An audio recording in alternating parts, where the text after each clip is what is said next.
UPSC के लिए भारत के भूगोल में कौन से टॉपिक इसमें पढ़ने हैं, कैसे प्री में प्रश्न आते हैं, कैसे मेंस में प्रश्न आते हैं, ठीक है, और कौन कौन से टॉपिक इसमें कवर होंगे, ये सब बातें डिस्कस करने के पश्चात हम लोग आज पहले टॉपिक से प्री गणेश करते हैं। संख्या आज कम है इस त्योहारों की वजह से। इतने लोग रहते थे डेली, संख्या और रहती होगी ना। तो अभी हम लोग जो शुरू करेंगे आज, तो भारत के भूगोल से शुरू करेंगे। इसमें सामान्य परिचय जो है भारत के भूगोल का, क्योंकि आप लोग यूपीएससी की तैयारी कर रहे हैं और यूपीएससी की तैयारी में परिचय भी अपने आप में बहुत विस्तारित रूप में होता है। परिचय में आपको ये देखना है कि भारत का अगर किसी को परिचय देना है तो कैसे दे पाएंगे। सबसे पहले भूगोल में किसी चीज के परिचय की शुरुआत लोकेशन से होती है, अवस्थिति, यानी इसमें हम लोग किसी भी स्थान की अवस्थिति,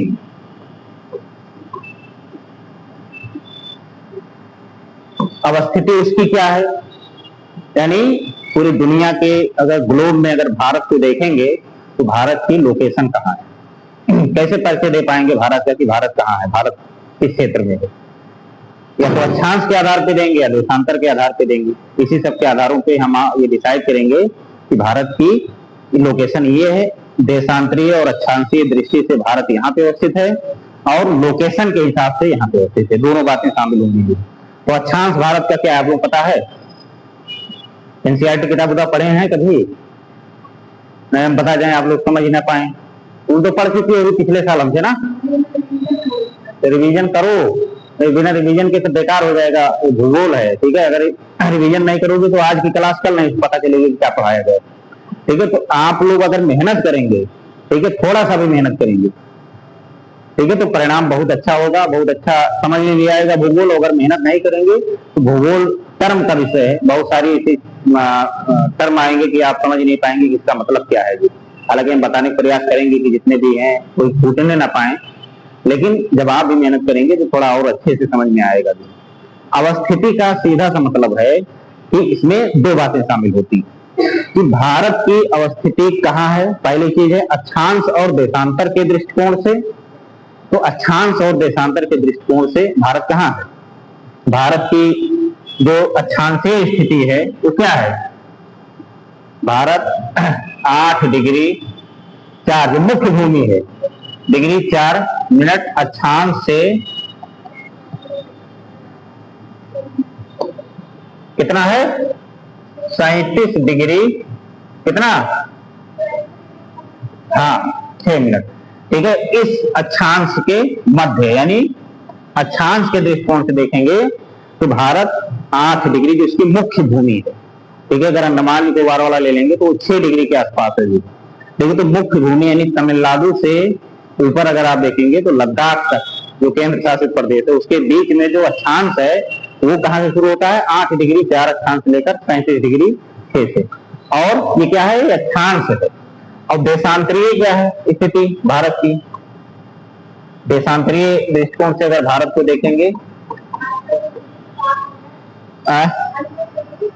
हाँ वेरी गुड, मिटाने वाला कहाँ गया भाई? मिट क्यों नहीं रहा है जी? क्लियर ऑल,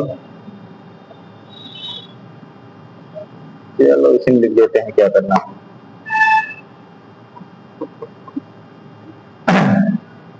देशांतरीय दृष्टिकोण से देखेंगे तो कितना है? 68 डिग्री 7 मिनट 97 25 मिनट। ये क्या है? देशांतरीय दृष्टिकोण। अब इसको मैप में थोड़ा सा समझने का प्रयास करते हैं, ठीक है। इसे आप समझ नहीं पाएंगे। जो एक छोटा सा मैप बनाइए भारत का और इसको पतला करें।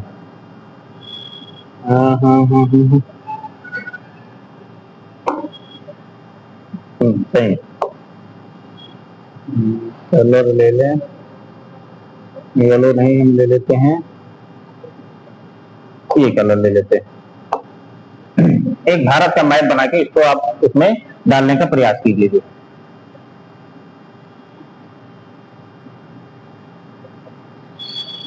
छोटे सा बना है हम समझाने के पर्पज से। लग रहा है भारत ही है। नहीं पता नहीं क्या क्या बन जाए। ठीक है, इसे समझ लीजिए। यानी जो अक्षांश आप लिखे हैं, यहाँ पे ध्यान दीजिए, पहले समझ लीजिए, अभी आप समझ जाएंगे। जो अक्षांश लिखे हैं, यानी अक्षांश यहाँ से शुरू हो रहा है कितने से, 8 डिग्री 4 मिनट से, और ये कहां तक है, 37 डिग्री कितना मिनट है, 6 मिनट। इस बीच में क्या है, अक्षांशीय दृष्टिकोण से भारत की स्थिति है। और देशांतरीय दृष्टिकोण से भारत कहां शुरू हो रहा है, यहां से लेकर और यहां तक, यानी 68 डिग्री देशांतर से 68 डिग्री 7 मिनट और 97.25 डिग्री देशांतर के मध्य में भारत की लोकेशन है। यानी अक्षांशीय और देशांतरीय दृष्टिकोण से भारत की लोकेशन ये है। अब भौगोलिक अगर परिचय देंगे कि महाद्वीपों में जो है भारत कहाँ है, तो भारत एशिया महाद्वीप के किस दिशा में है, भारत एशिया महाद्वीप के उत्तर, हाँ, दक्षिण में। यानी भारत एशिया महाद्वीप के दक्षिण वाले भाग में, यानी इसीलिए कहा जाता है भारत दक्षिण एशिया का देश है। ठीक है, एक संगठन का नाम है सार्क, नाम सुने होंगे आप लोग, यूपीएससी तैयारी करने में जानते ही होंगे।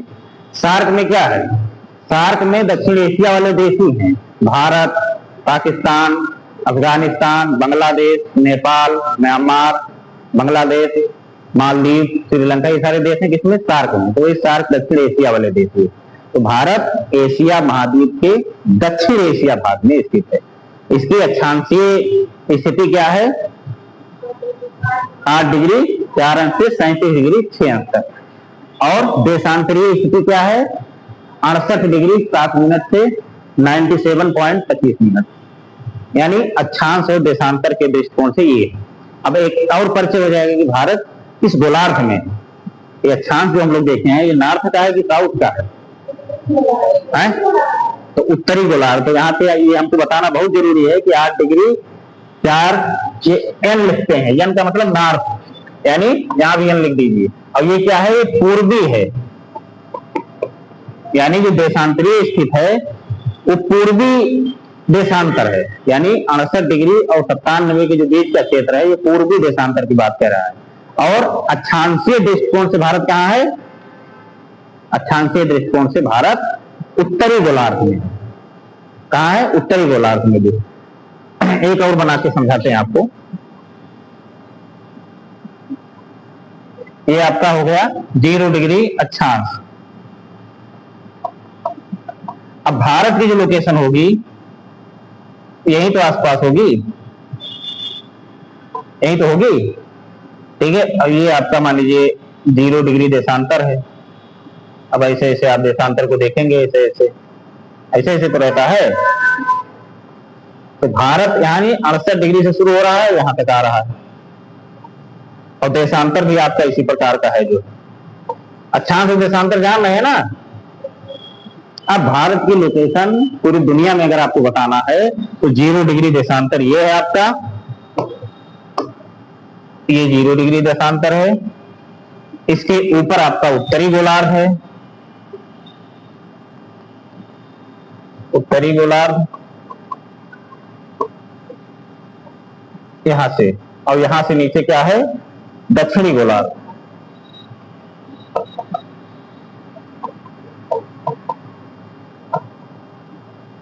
उत्तरी गोलार्ध है, ये दक्षिणी गोलार्ध। यहां से अगर आप देखेंगे जो 0 डिग्री देशांतर रेखा है, तो ये पश्चिमी जो है देशांतर है, पश्चिमी देशांतर। और ये आपका जो क्षेत्र है ये पूर्वी देशांतर, पूर्वी देशांतर। अब भारत की लोकेशन जो है वो ये मान लेते हैं, ये। अब आपको ये सोच के बताना है कि भारत की अक्षांशीय और देशांतरीय दृष्टिकोण से और गोलार्ध के दृष्टिकोण से लोकेशन क्या है। अब समझ जाएंगे कि नहीं, आया समझ में? नहीं। अब इसको ना आया हो पूछे हमसे कि क्या नहीं समझ में आया। जैसे भारत का अगर आप परिचय ले रहे हैं अवस्थिति के संदर्भ में, यानी अभी यहाँ टॉपिक हम लिए हैं अवस्थिति, तो उसमें भारत की लोकेशन क्या है, अक्षांशीय दृष्टिकोण से भारत उत्तरी गोलार्ध में 8 डिग्री 4 मिनट अक्षांश से लेकर 37 डिग्री 6 मिनट अक्षांश तक के मध्य में स्थित है। देशांतरीय दृष्टिकोण से देखेंगे तो देशांतरीय दृष्टिकोण से 68 डिग्री 7 मिनट से 97 डिग्री 25 मिनट तक कहाँ है? पूर्वी गोलार्ध है। यानी यहाँ देखिए कहाँ, ये पूर्वी गोलार्ध है, ये पश्चिमी गोलार्ध है, ये उत्तरी गोलार्ध है, ये दक्षिणी गोलार्ध है। बहुत सामान्य सी चीजें तो है, कोई इसमें इतनी भी जटिल चीजें आई नहीं। आया समझे? आगे बढ़े। इससे मिट जाता है क्या? हाँ, मिट जा रहा है। इतनी बातें अगर आप समझ गए हैं तो समझिए कि आप शुरुआत अच्छा की। अभी सबको हम लिखाएंगे भी, आप परेशान ना होइएगा। दूसरी चीज जो हम लोग देखते हैं इसमें, आकार, अवस्थिति के अलावा दूसरी जो बातें हम देखेंगे वो क्या देखेंगे? इसका पेन जो है थोड़ा पतला करें, हमें तो ज्यादा मोटा लग रहा है। दूसरा हम देखेंगे आकार। आकार यानी भारत देखने में कैसा है, आकार के दृष्टिकोण से तो कैसा है भारत? भारत के मैप आप लोग देखते हैं तो क्या फील होता है? त्रिभुजाकार है, जो है गोलाकार है, चतुष्कोणीय है, क्या लगता है? क्या है? बेलनाकार है, कैसा है भैया? भारत का मैप देखे ही है ना, कहीं लगा ही होगा? कहीं नहीं लगा। एक मैप यहाँ लगवा दीजिए, भूगोल की तरह जब तक चलती है लग जाए। कल को एक मैप ले आइएगा, 230 रुपए मिलेगा, मैं दे दूंगा। यहाँ पे लगा दीजिएगा, इसके ऊपर ही, ठीक है? कौन लाएगा? ले आओगे तुम, लाके अमित से टेप मांग लेना और यहाँ पे लगवा देना जी, ठीक है? तो दूसरी जो बात हमको जानना है, पहले हमको अवस्थिति जानना था भूगोल में कि कोई भी टॉपिक भी है या कोई स्थान है किसी बारे में, तो सबसे पहले उसकी लोकेशन पता की जाती है कि लोकेशन इसकी क्या है। आपको भी कहीं जाना होता है तो पहले लोकेशन देखते कि भैया किस जगह पे ये स्थान अवस्थित है। भूगोल में भी सेम यही बातें की जाती है कि कोई भी स्थान किसी लोकेशन पे कहाँ पे है। आखिर कैसे हम जान पाएंगे कि ये एग्जैक्ट लोकेशन इसकी ये है? जैसे हवाई जहाज अगर उड़ा आसमान में, तो आसमान में तो कोई बाजार पड़ता नहीं है कि फला बाजार का क्रॉस कराएं, अब इसके बाद ये वाली बाजार आएगी, जो अनुमान लग जाता है ना। तो हवाई जहाज में बैठा जो उसका पायलट होगा वो कैसे डिसाइड करेगा कि कहाँ हम पहुंचे हैं? अरब सागर के ऊपर उड़ रहे हैं कि कहाँ उड़ रहे हैं? उसके पास ये अक्षांश देशांतर वाला लैटिट्यूड होगा, लॉन्गिट्यूड होगा कि इस लैटिट्यूड और इस लॉन्गिट्यूड पे मैं उड़ रहा हूँ, यानी इस लॉन्गिट्यूड और इस लैटिट्यूड पे फला देश, यानी इस अक्षांश और देशांतर के मध्य में फला देश, फला सागर, फला द्वीप अवस्थित है। जो और हमको जाना यहाँ है तो हमको फला अक्षांश जाना है तो हमको इस दिशा में चलना चाहिए और इतनी दूरी चलना चाहिए, उसके बाद हम वहां पे पहुंच जाएंगे अपने एग्जैक्ट लोकेशन पे भी। समझ गए इतनी बात? तो आकार में हमको ये देखना है कि भारत देखने में कैसा, तो भारत का आकार जो है क्वेश्चन पेपर वगैरह में पूछा जाता है। देखिए आज का जो टॉपिक है, आज का भी और कल का भी टॉपिक रहेगा, वो मुख्यतः फैक्चुअल है, जो प्री एग्जाम के दृष्टिकोण से ज्यादा महत्वपूर्ण है, ठीक है? जो वनडे एग्जाम होते हैं या मान लीजिए सिविल सेवाओं में प्री परीक्षा जो होती है, ठीक है, उसके लिए ज्यादा महत्वपूर्ण है। मेन से इससे प्रश्न कम आते हैं, मेन से इससे 1-2 प्रश्न आएंगे जो है, वो भी मैं लास्ट में बताऊंगा और क्वेश्चन दूंगा भी आप लोगों को लिखने के लिए। तो दूसरा जो पूछा जाता है आकार। आकार में हमको ये जानना है कि भारत का आकार चतुष्कोणीय है और इसके अगल बगल क्या है, इसके पड़ोसी सब लोग कौन है? तो भारत के पड़ोसी देश तो हैं ही। कौन कौन से देश हैं भारत के पड़ोसी देशों में?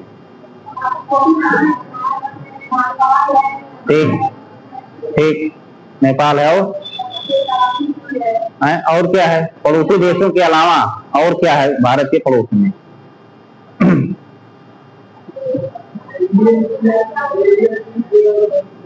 हाँ, अभी तुम हाँफ रहे हो लेकिन बताए अच्छा, ठीक है? तो भारत का आकार चतुष्कोणीय है और इसके चारों तरफ तमाम स्थलीय पड़ोसी भी हमारे अवस्थित हैं, जलीय पड़ोसी अवस्थित हैं और विशाल जो जलागार क्षेत्र जैसे बंगाल की खाड़ी, अरब सागर और हिंद महासागर, क्योंकि हिंद महासागर का ही भाग है लेकिन स्पेसिफिक नाम है, तो हमको ये जानना जरूरी है कि सागर कौन सा है। तो भारत में स्थलीय पड़ोसी, जलीय पड़ोसी और फला फला सागर अवस्थित है, यानी अरब सागर, बंगाल की खाड़ी और हिंद महासागर, यानी इसके मध्य का क्षेत्र जो है वो भारत है जी। यानी आकार में इन सब चीजों को हम लोग देख लेंगे। अगली चीज जो देखेंगे प्रशासनिक संगठन, क्योंकि जो आप लोग सिविल सर्विस की तैयारी कर रहे हैं वो एक्चुअल में कहाँ जाने के लिए कर रहे हैं? प्रशासनिक क्षेत्रों में काम करने के लिए कर रहे हैं ना। तो प्रशासनिक क्षेत्र ही नहीं समझ पाएंगे कि भारत का कितने राज्य हैं, कितने केंद्र शासित प्रदेश हैं, कैसे जिलों का बंटवारा किया गया है, कैसे समझ पाएंगे जी? ठीक है, तो अगला जो भारत में पढ़ना है आपको सामान्य परिचय में, ठीक है, वो ये जानना है कि प्रशासनिक संगठन क्या क्या है। ठीक है, प्रशासनिक हैं, कितने राज्य हैं भारत में वर्तमान में, कितने केंद्र शासित प्रदेश हैं, और इसके अलावा अगला जो जानना है आपको भारत के संदर्भ में, वो भारत की सीमाएं, यानी किन किन देशों से भारत की सीमाएं लगती हैं। तो पड़ोसी देशों का नाम पता चलेगा तो पता ही चल जाएगा किन देशों से लग रही हैं। अब इन सीमाओं की विशेषता क्या है, इसके साथ हमारी सीमाएं विवादित हैं, कौन सी सीमा प्राकृतिक सीमा है, कौन सी सीमाएं हमने कृत्रिम रूप से बनाई हैं। देखिए सीमाएं भी कई तरह की होती है। एक प्राकृतिक सीमा है, जैसे किसी देश के मध्य में पर्वत अगर अवस्थित है, उसकी सीमा के बीच, दोनों देशों की सीमा के बीच है, तो पर्वत कोई मानो तो बनाता नहीं है, तो वो हो गई प्राकृतिक सीमा। अब कुछ ऐसे क्षेत्र होते हैं कि हम ऐसे सीधे बांट देते हैं कि भैया यहाँ से लेकर वहां तक का क्षेत्र आपका है जी, तो होती है कृत्रिम सीमा, जो मानव के द्वारा बनाई जाती है। तो प्राकृतिक सीमाओं में हिमालय पर्वत अवस्थित है, बहुत बड़े प्राकृतिक सीमा का निर्धारण करता है तमाम देशों के साथ में भारत के संदर्भ में। और कृत्रिम सीमा हमारी केवल दो देशों के साथ में, एक बांग्लादेश के साथ में हमने कृत्रिम सीमा बनाई है और एक पाकिस्तान के साथ में बनाई है। और थोड़ा पूर्वोत्तर क्षेत्रों में भी हम कुछ क्षेत्रों में कृत्रिम सीमा का निर्माण किए हैं। तो पाकिस्तान के साथ जो कृत्रिम सीमा लगती है उसका नाम क्या है? Red Cliff line.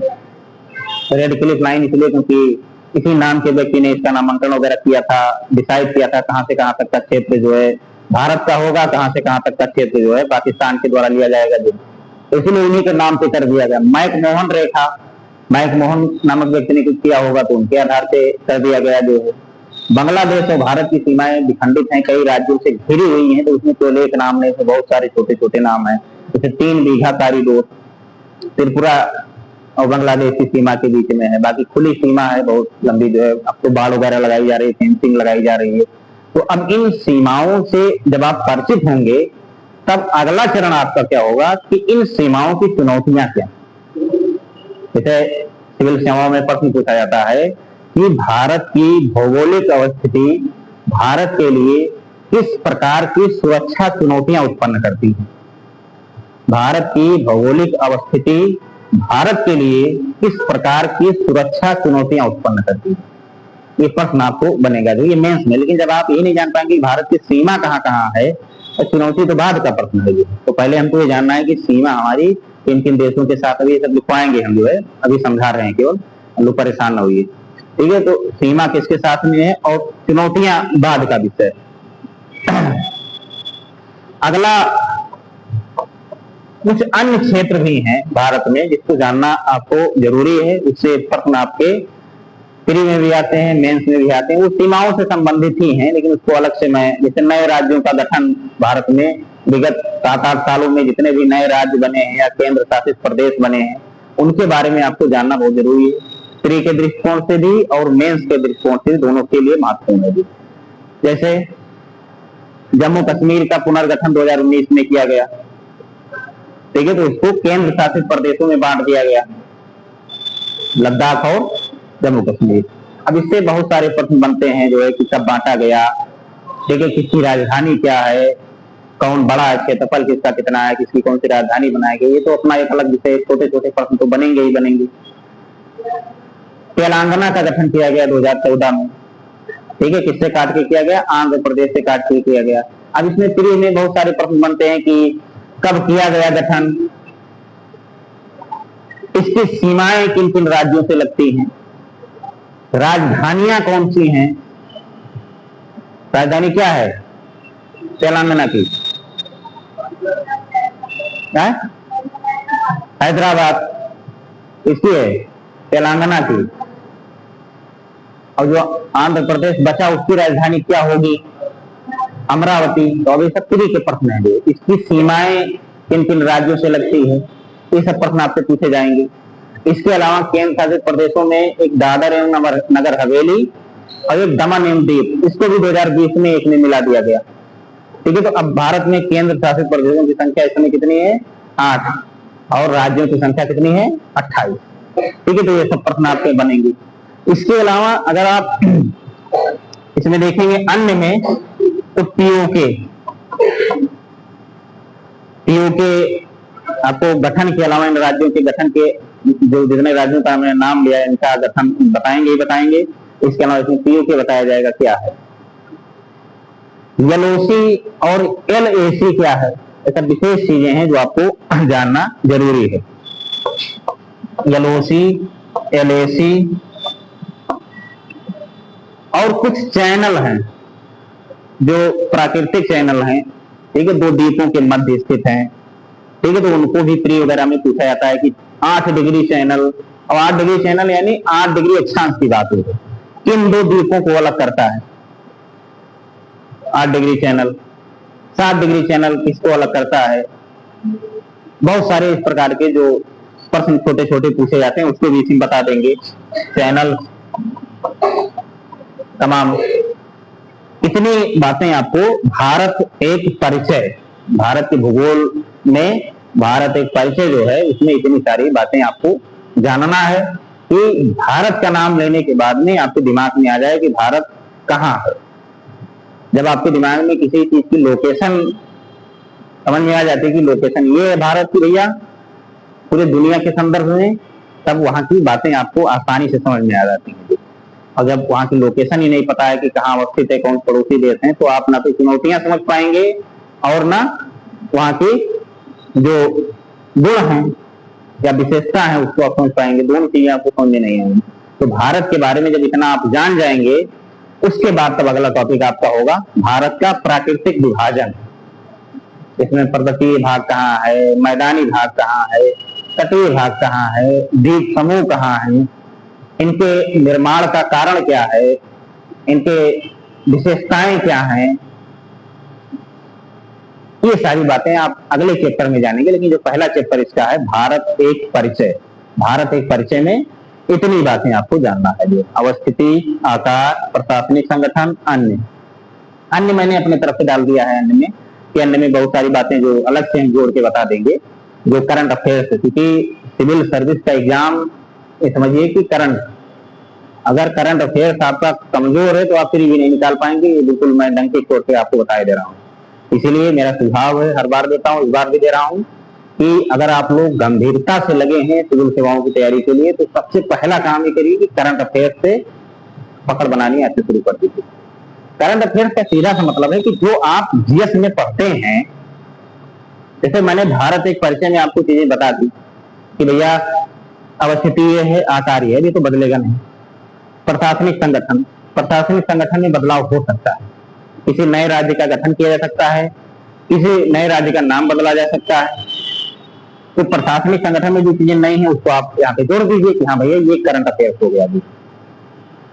इसमें भी न्यूज पेपर में तमाम सारी बातें कि भैया एलओसी पे गोली चली, एलओसी पे ये तनाव देखने को मिला, अक्साई चीन क्या है, सियाचिन ग्लेशियर, ये सारी बातें आती रहती हैं। तो आप अगर यहाँ पे परिचित हैं इन बातों से तो करंट अफेयर्स पढ़ लेंगे तो और अपडेट हो जाएंगे तुरंत जो है। तो करंट अफेयर्स का मतलब कि जो तात्कालिक घटनाएं होती हैं या तात्कालिक तथ्य होते हैं उसको वर्तमान के घटनाओं से जोड़ देना। वर्तमान की घटनाओं से अगर आप जोड़ देंगे तो वही पूछा जाता है। जो चीजें इनमें सबसे ज्यादा चर्चित होंगी वही पूछी जाएंगी, जान लीजिए, प्री में भी और मेंस में भी। अब क्योंकि भारत का अगर आप इतनी बातें समझ जाएंगे तो अगली जो बातें हैं ये सारी बातें आप समझिए कि प्री के दृष्टिकोण से महत्वपूर्ण, यानी फैक्चुअल है। मैंने पहले ही बता दिया है कि आज की जो क्लास है वो अधिकांश जो बातें हैं वो फैक्चुअल है, फैक्चुअल इस रूप में है क्योंकि कोई दिमाग नहीं लगाना है, ठीक है, सीमा कौन सी है, प्रशासनिक संगठन क्या है और स्थिति क्या है, सब में कोई दिमाग बहुत ज्यादा नहीं लगना है। लेकिन जो मेंस में प्रश्न बनते हैं, ठीक है, वो इसी से बनाए जाते हैं, इसी से पुटअप किए जाते हैं, आपके सोसाइटी से या आपके भूगोल से या आपकी राजनीति से ही पुटअप किए जाते हैं, कहीं अलग से नहीं आते।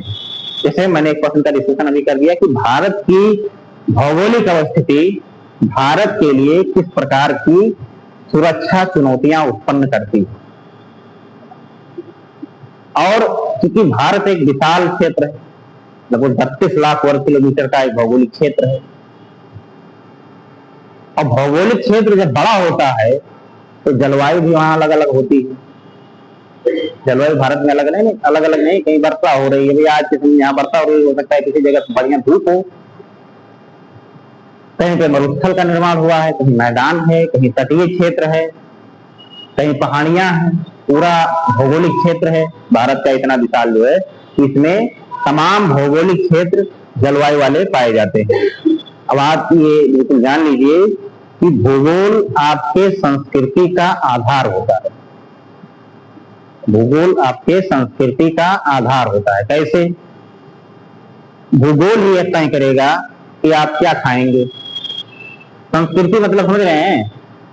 संस्कृति मतलब जो चीजें वर्तमान में हमारे साथ चल रही हैं, हमको क्या पहनना है, क्या खाना खाना है, हमारा खान पान कैसा है, हमारा रीत रिवाज कैसा है, हमारी भाषा कैसी है, ये सब कौन तय कर रहा है? हम खाना क्या खाएंगे जो हमारे यहाँ पैदा होगा, और हमारे यहाँ क्या पैदा होगा ये जलवायु तय करेगी कि चावल धान पैदा होगा कि गेहूं पैदा होगा कि क्या पैदा होगा। तटीय क्षेत्रों में जलवायु अलग है तो वहां पे मछली का उत्पादन होगा, तो वहां के कल्चर में मछली खाना आराम से बिल्कुल स्वीकार होगा। अपने यहाँ के कल्चर में क्या होगा,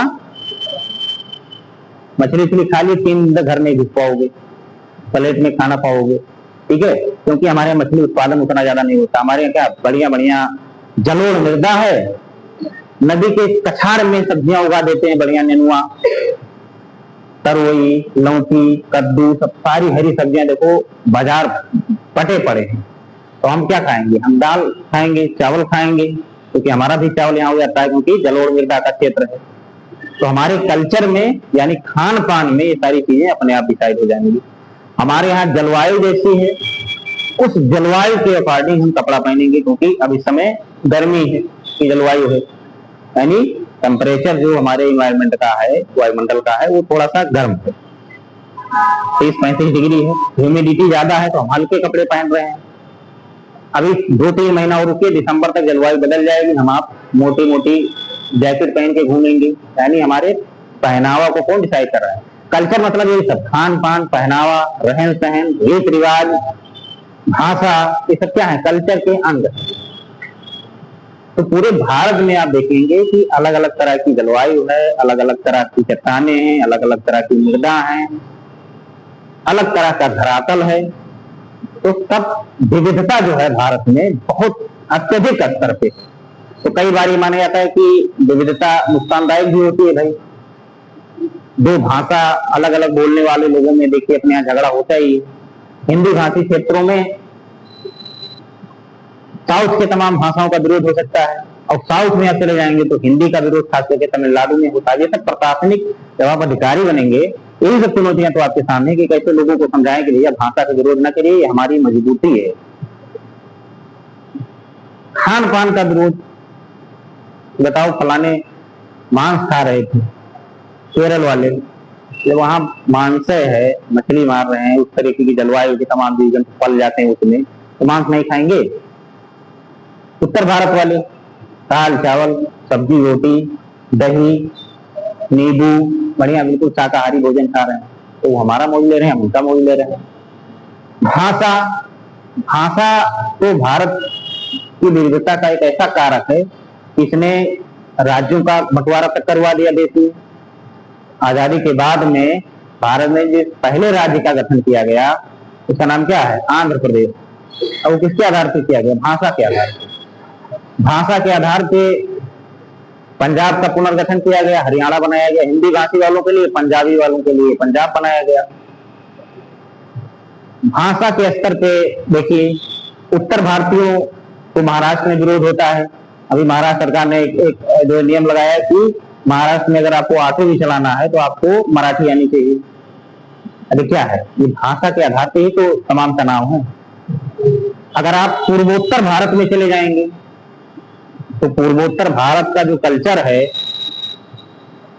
हर राज्य का नाम जो है वो जनजातियों के नाम पे आप जान लीजिए, और हर जनजाति का अपना एक इकोसिस्टम होता है। कोई कपड़ा नहीं पहन रहे हैं, केले पत्ता पहन घूम रहे हैं, उनकी भाषा अलग है, उनका पहनावा अलग है, उनका खान पान अलग है, उसमें बाहरी हस्तक्षेप वो स्वीकार नहीं करते।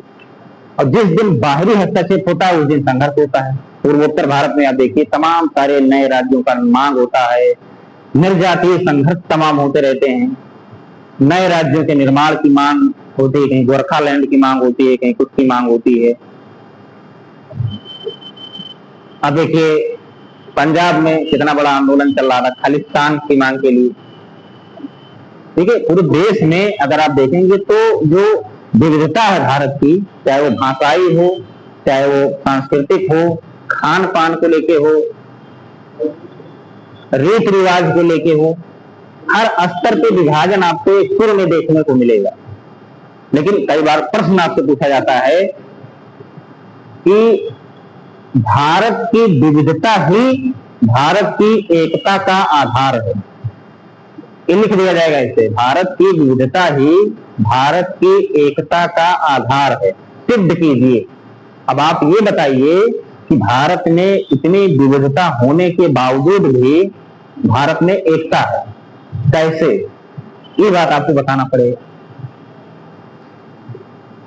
प्रशासनिक क्षेत्र में जाने का मतलब ये सारी चीजें आपको जीवन भर सॉल्व करनी है, लोगों की विवाद सुलझाने हैं, डिसीजन मेकिंग का काम करना है। ठीक है, तो अभी से आपको उसी लेवल पे तैयार किया जाता है कि आप प्रॉब्लम सॉल्विंग वाले व्यक्ति बने, प्रॉब्लम क्रिएटर ना बने। ठीक है, तो आप आज ही से उस तरीके के प्रश्न आपके सामने से गुजारे से पूछे गए प्रश्न हैं जो, ठीक है, तो आपको इसी तरह के मेंस में प्रश्न आपको देखने को मिल सकते हैं। यानी प्री के प्रश्न आपको यहां से मिल जाएंगे और मेंस के प्रश्न आपको विविधता से जुड़े मिल सकते हैं। और भारत की जो भौगोलिक अवस्थिति है वो किस प्रकार की सुरक्षा चुनौती उत्पन्न करती है उससे देखने को मिल सकते हैं। अब कैसे आप भारत की इतनी बड़ी भौगोलिक लोकेशन है, भौगोलिक अवस्थिति है, वो किस प्रकार से सुरक्षा के लिए संकट पैदा कर सकती है। लगभग 15,000 किलोमीटर से बड़ा तटीय क्षेत्र है। तटीय क्षेत्र में कहीं से भी घुसपैठ हो सकती है। 2008 में मुंबई का हमला आपके सामने है। तटीय क्षेत्रों से ही तो घुसपैठ करके आए, सैकड़ों लोग मारे गए, पूरी दुनिया में दहशत हो गई। हमारे दो स्थलीय पड़ोसी ऐसे हैं, पाकिस्तान, सीमाएं हमारी बाढ़ लगी हुई सब कुछ है, लेकिन कई नदियां हैं जो दोनों देशों के मध्य साझा रूप से बहती हैं। और कल्चर भी जो सीमावर्ती क्षेत्र हैं उनके समान, घुसपैठ करके आगे पता नहीं पाओगे।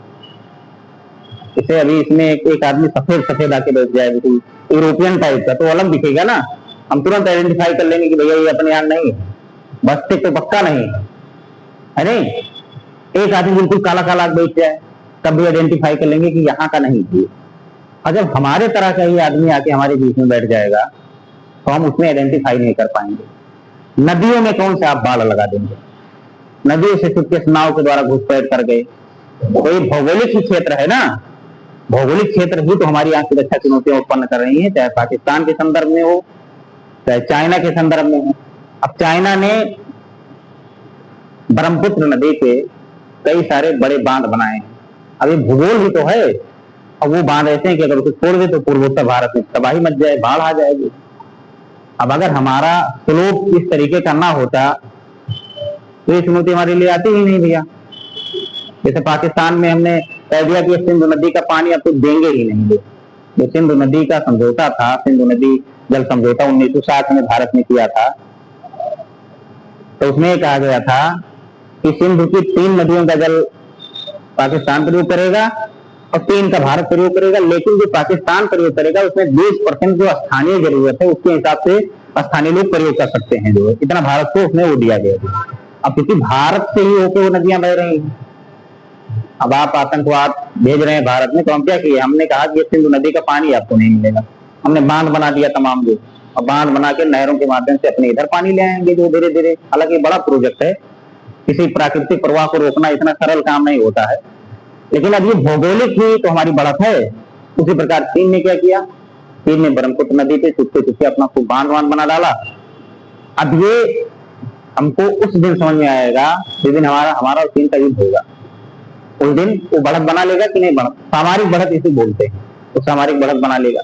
जैसे हम पाकिस्तान को दबाव में ले आए, भैया पानी नहीं देंगे मर जाओगे, कृषि आपकी नहीं हो पाएगी। पंजाब राज्य वहां का सबसे जो है उपजाऊ क्षेत्र है, जो पानी नहीं रहेगा तो कितना उपजाऊ मृदा हो उसमें कुछ पैदा वैदा होगा नहीं जी, और पैदा होगा तो उत्पादकता बहुत घट जाएगी। तो अब ये चुनौतियां हमारे पास में है।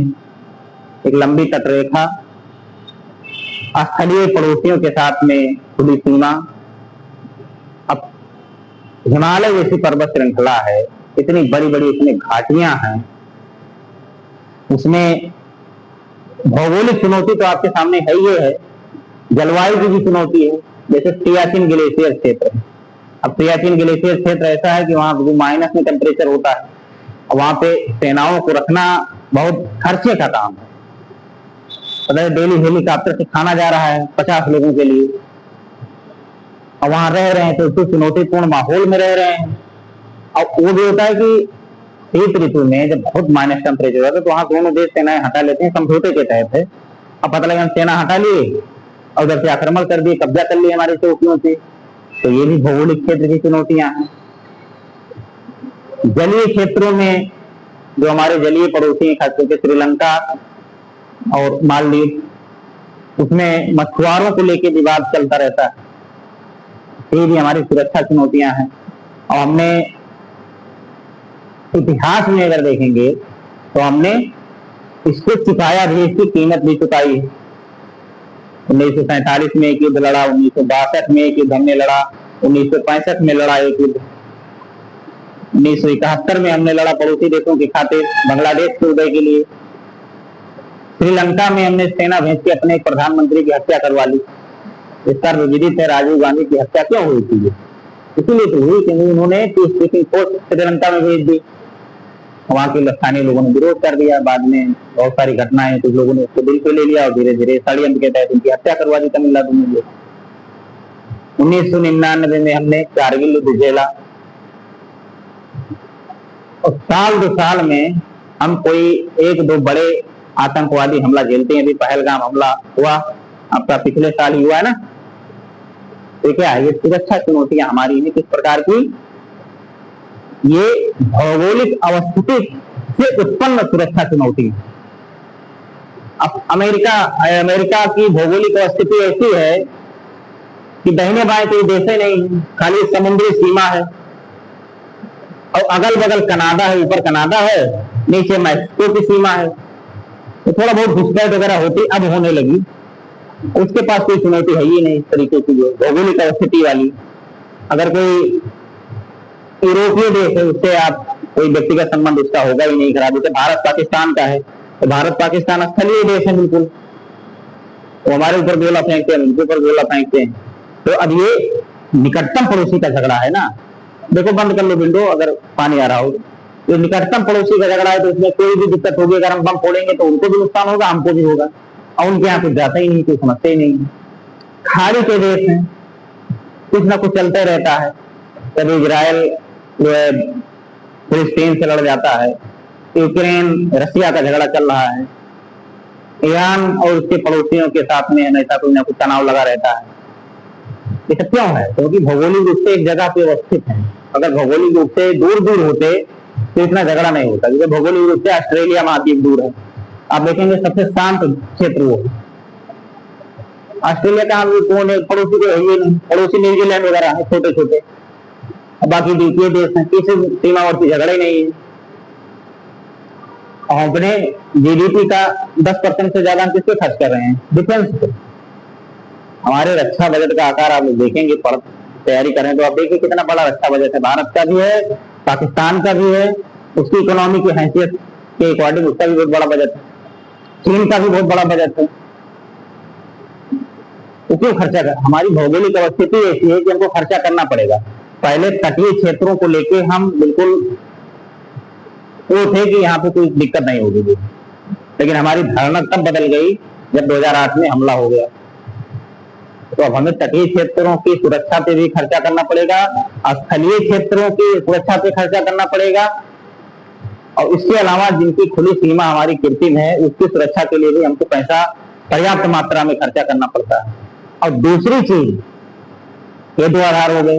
तीसरी बात ये हो गई कि अगर आपके गांव में आपका पड़ोसी झगड़ालू है तो आप इतना ही मान के चलिएगा कि आपके घर भी सुकून आएगा नहीं।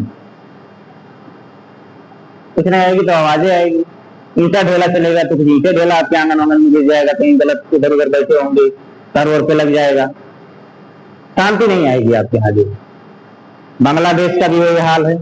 अभी देखिए सत्ता परिवर्तन हुआ ना, वहां के प्रधानमंत्री को छोड़ के भागना पड़ा देश। किन्हें भागना पड़ा?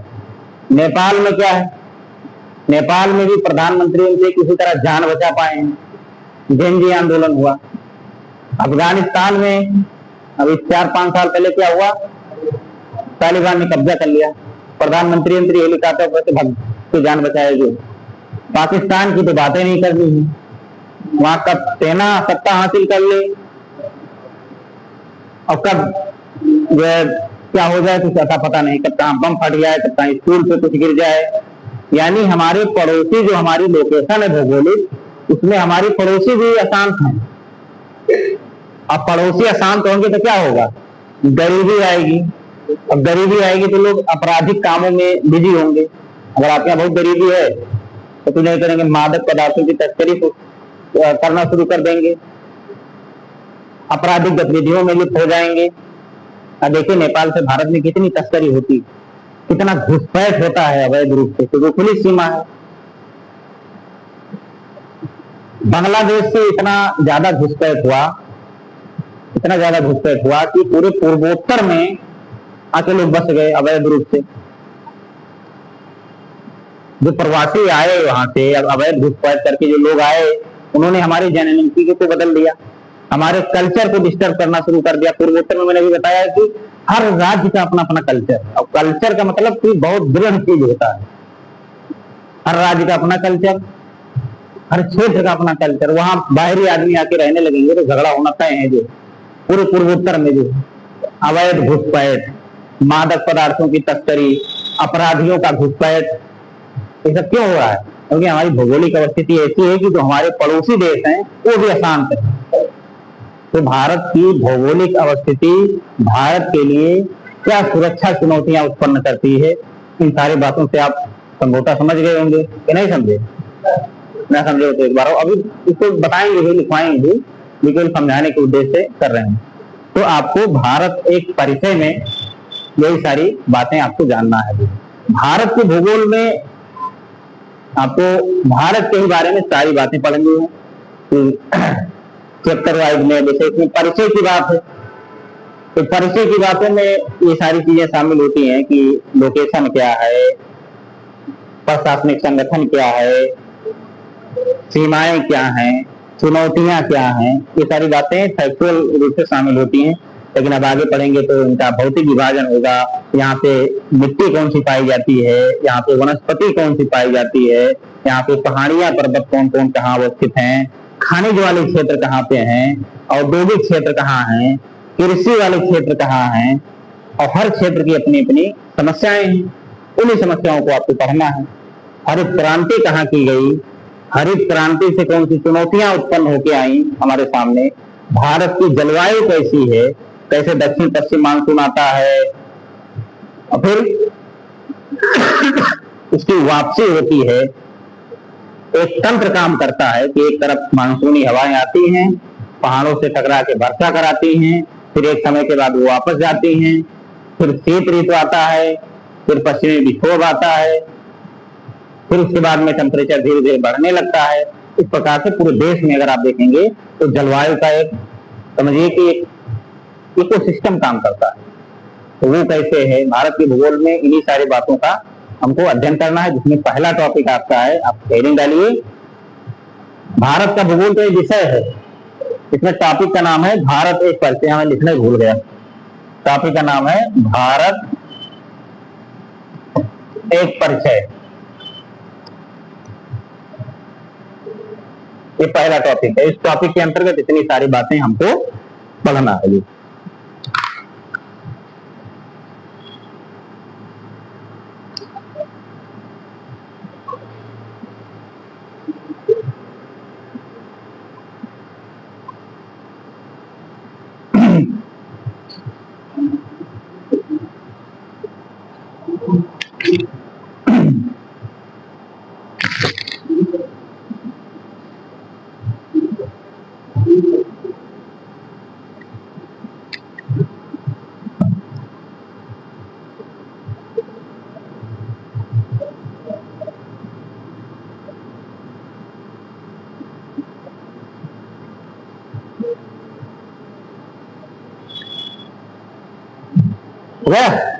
दिखाएं, थोड़ा थोड़ा लिखते भी चलिए, क्योंकि सारी चीजें अभी पूरा टॉपिक मैंने जो पहला टॉपिक है भारत एक परिचय, इसका मैंने एक तरह से रूपरेखा आपको बता दी है, समझा दिया है। अब आप लिखते भी चलेंगे और सीधे सीधे जो चीजें नहीं समझ आएंगे वो मैं बताता भी चलूंगा, ठीक है। तो चलिए लिखिए, भारत एशिया महाद्वीप में स्थित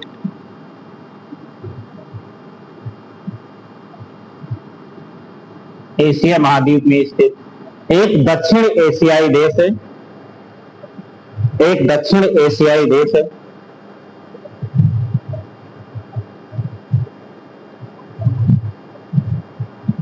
जिसका भौगोलिक विस्तार भौगोलिक विस्तार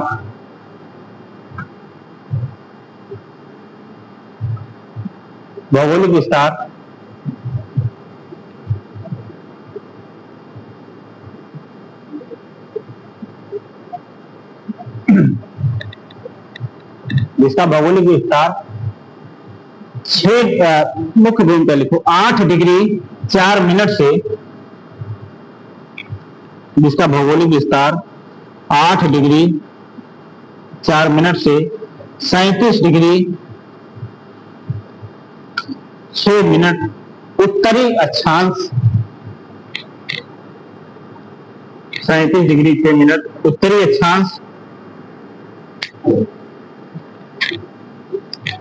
तथा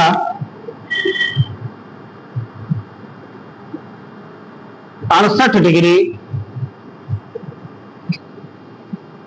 7 मिनट पूर्वी देशांतर से लेकर 97 डिग्री 25 मिनट पूर्वी देशांतर तक विस्तारित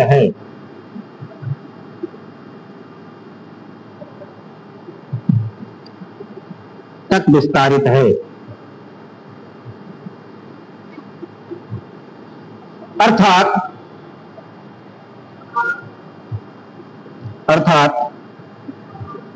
अक्षांशीय दृष्टिकोण से भारत उत्तरी गोलार्ध में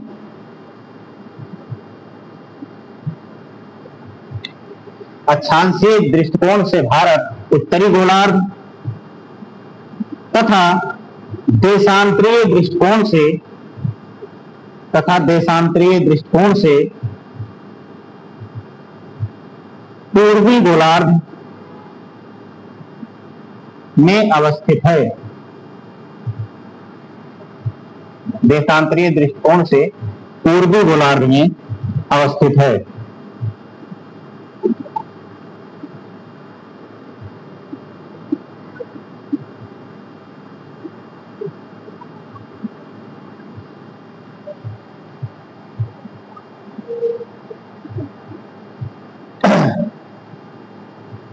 बेशक तो आप लोग लिख लेंगे कि क्षेत्रफल में किस नंबर का देश है, जनसंख्या में किस नंबर का देश है, सब लिखवा दे कभी तुम लिख लेंगे ना, याद मत कर लेंगे इधर उधर तो लंबा हो जाएगा। नहीं लिख लो, नहीं तो कहो छोड़ दिए। देखो क्षेत्रफल के दृष्टिकोण से भारत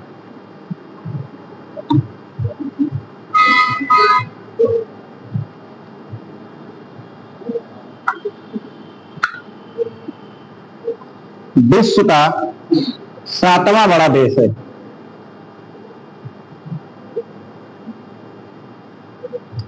सातवां बड़ा देश है। भारत से बड़े कौन कौन से देश हैं? सबसे बड़ा भौगोलिक क्षेत्रफल किसका है? और कनाडा रहेगा, उसके बाद रूस, कनाडा और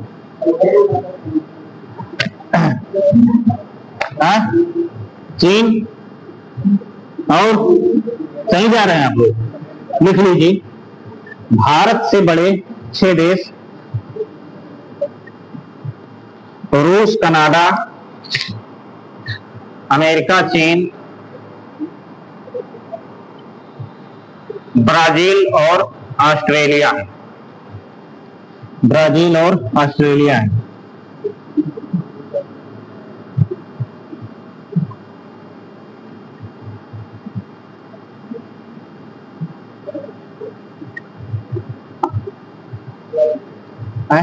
ऑस्ट्रेलिया। जनसंख्या के मामले में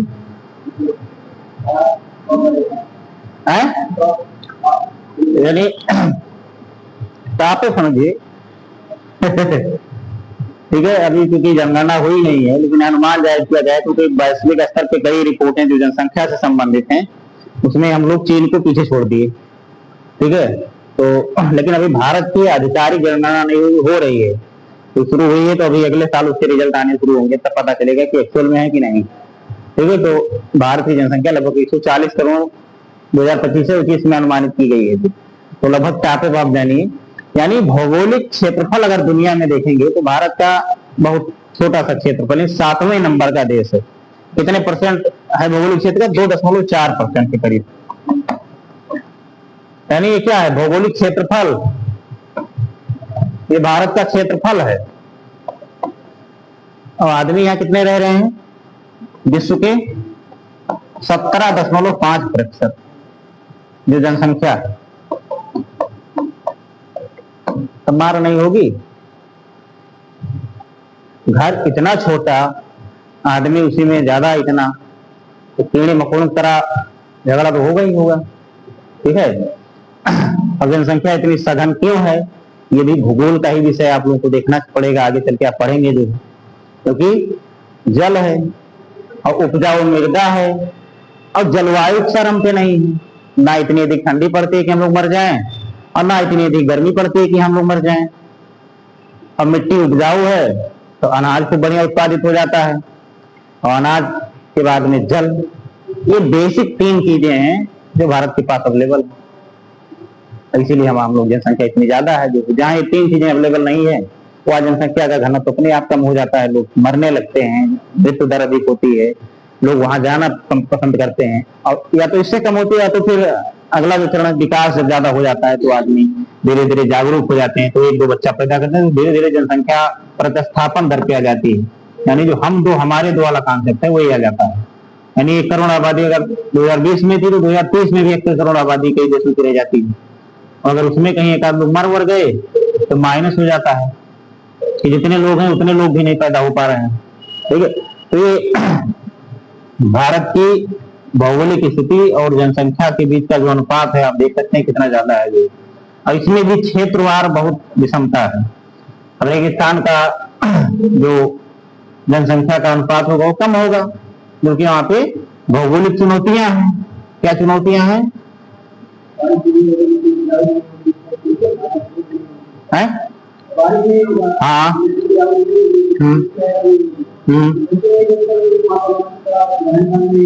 वेरी गुड।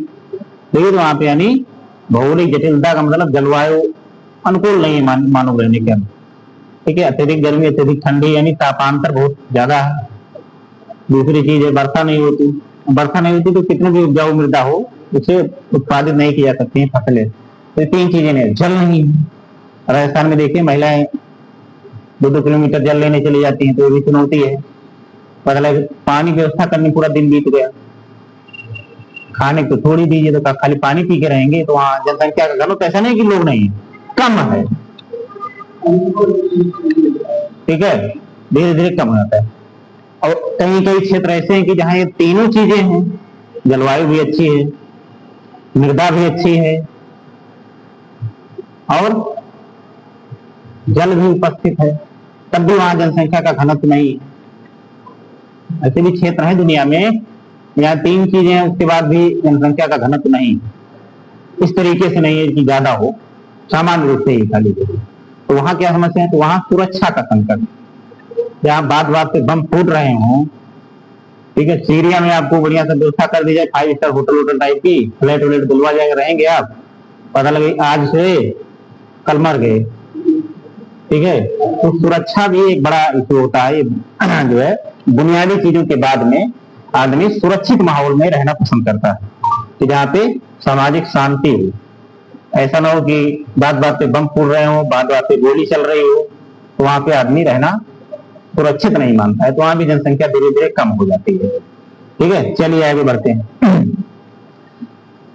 थोड़े छोटे छोटे बिंदु में लिखवा दे रहा हूं कुछ। देखो, भारत का सबसे उत्तरी बिंदु क्या है? सबसे भारत का उत्तरी बिंदु है नेपाल, इंदिरा फॉल, काल, काल क्या होता है? घाटी। हाँ, कैसे घाटी? घाटी के बीच का क्षेत्र, उसी को काल कहते हैं।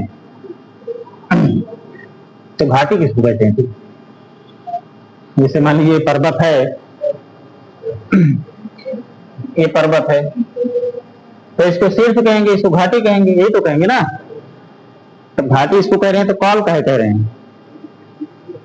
ये अपने आप में प्रश्न है। जो इंदिरा काल भारत का सबसे उत्तरी बिंदु है, एक नाम दे दिया गया कि सबसे भारत का भौगोलिक रूप से सबसे उत्तरी क्षेत्र है। ठीक है, तो काल का मतलब होता है कि काल भी घाटी की ही तरह होता है, लेकिन काल की जो संरचना होती है वो थोड़ा भिन्न होती है। जैसे घाटियां इस तरीके से होती हैं, इस तरीके से, और काल जो होता है वो इस तरीके का होता है, बिल्कुल थोड़ा गोल होगा, उतना गहराई नहीं होगी। ठीक है, तो इसको काल बोला जाता है। हाँ, वो माना जाता है जो लद्दाख, पहले जम्मू कश्मीर में था, अभी लद्दाख में, जो लद्दाख केंद्र शासित प्रदेश में अवस्थित है।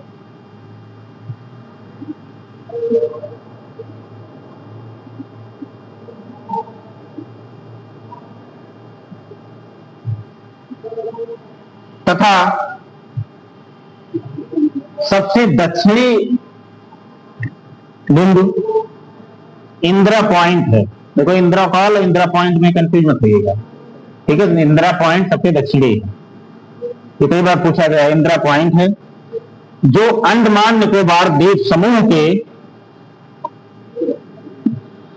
किस द्वीप पे है? ग्रेट निकोबार द्वीप पे, जो अंडमान निकोबार द्वीप समूह के ग्रेट निकोबार द्वीप पर स्थित है।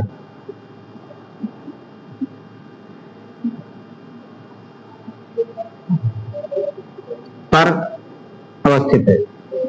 इंदिरा पॉइंट को पूर्व में पिगमेलियन पॉइंट या पार्सन पॉइंट भी कहा जाता था। इंदिरा पॉइंट को पहले पिगमेलियन, देख लेंगे, पिगमेलियन पॉइंट या पार्सन पॉइंट के नाम से भी जाना जाता था।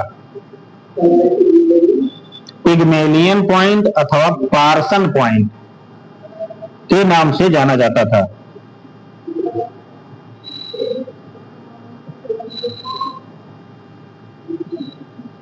उल्लेखनीय है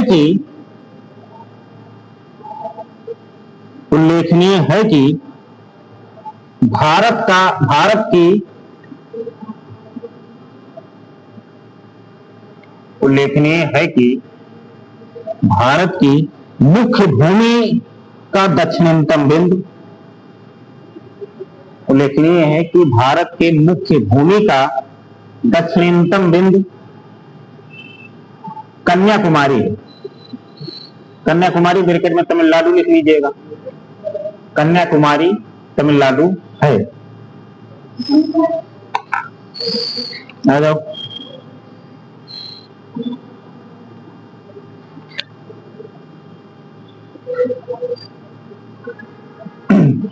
पश्चिमी और पूर्वी तो जानते ही होंगे आप लोग कौन है।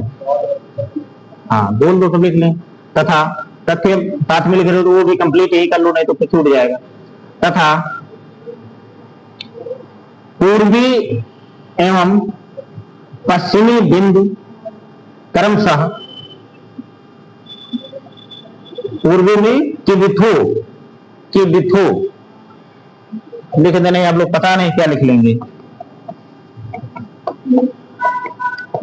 किबिथो ये कहाँ है? अरुणाचल प्रदेश में। और एक है गौहर मोती, ये कहाँ है? गुजरात।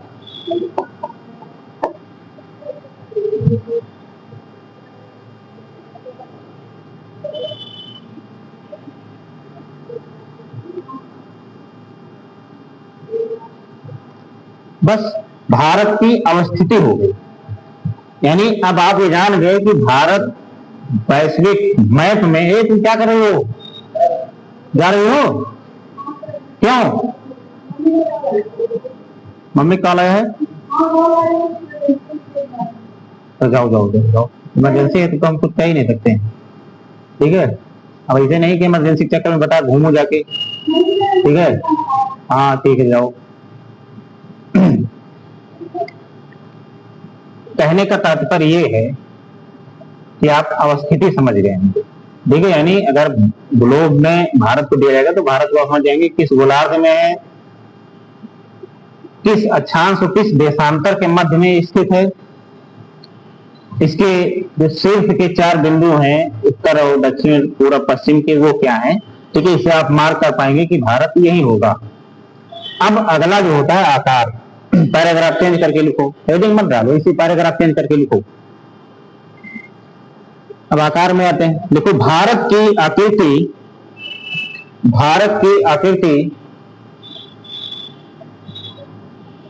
पूर्णतः त्रिभुजाकार न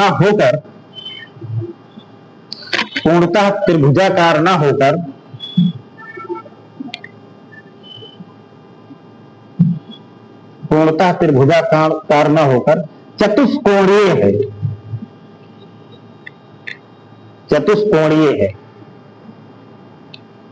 पूर्णतः त्रिभुजाकार न होकर चतुष्कोणीय है। पूर्व से पश्चिम इसकी लंबाई 2933 किलोमीटर, यानी 2933 किलोमीटर, तथा उत्तर से दक्षिण 3214 किलोमीटर है।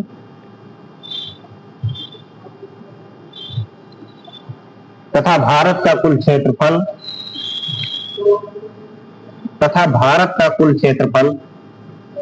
कितना है?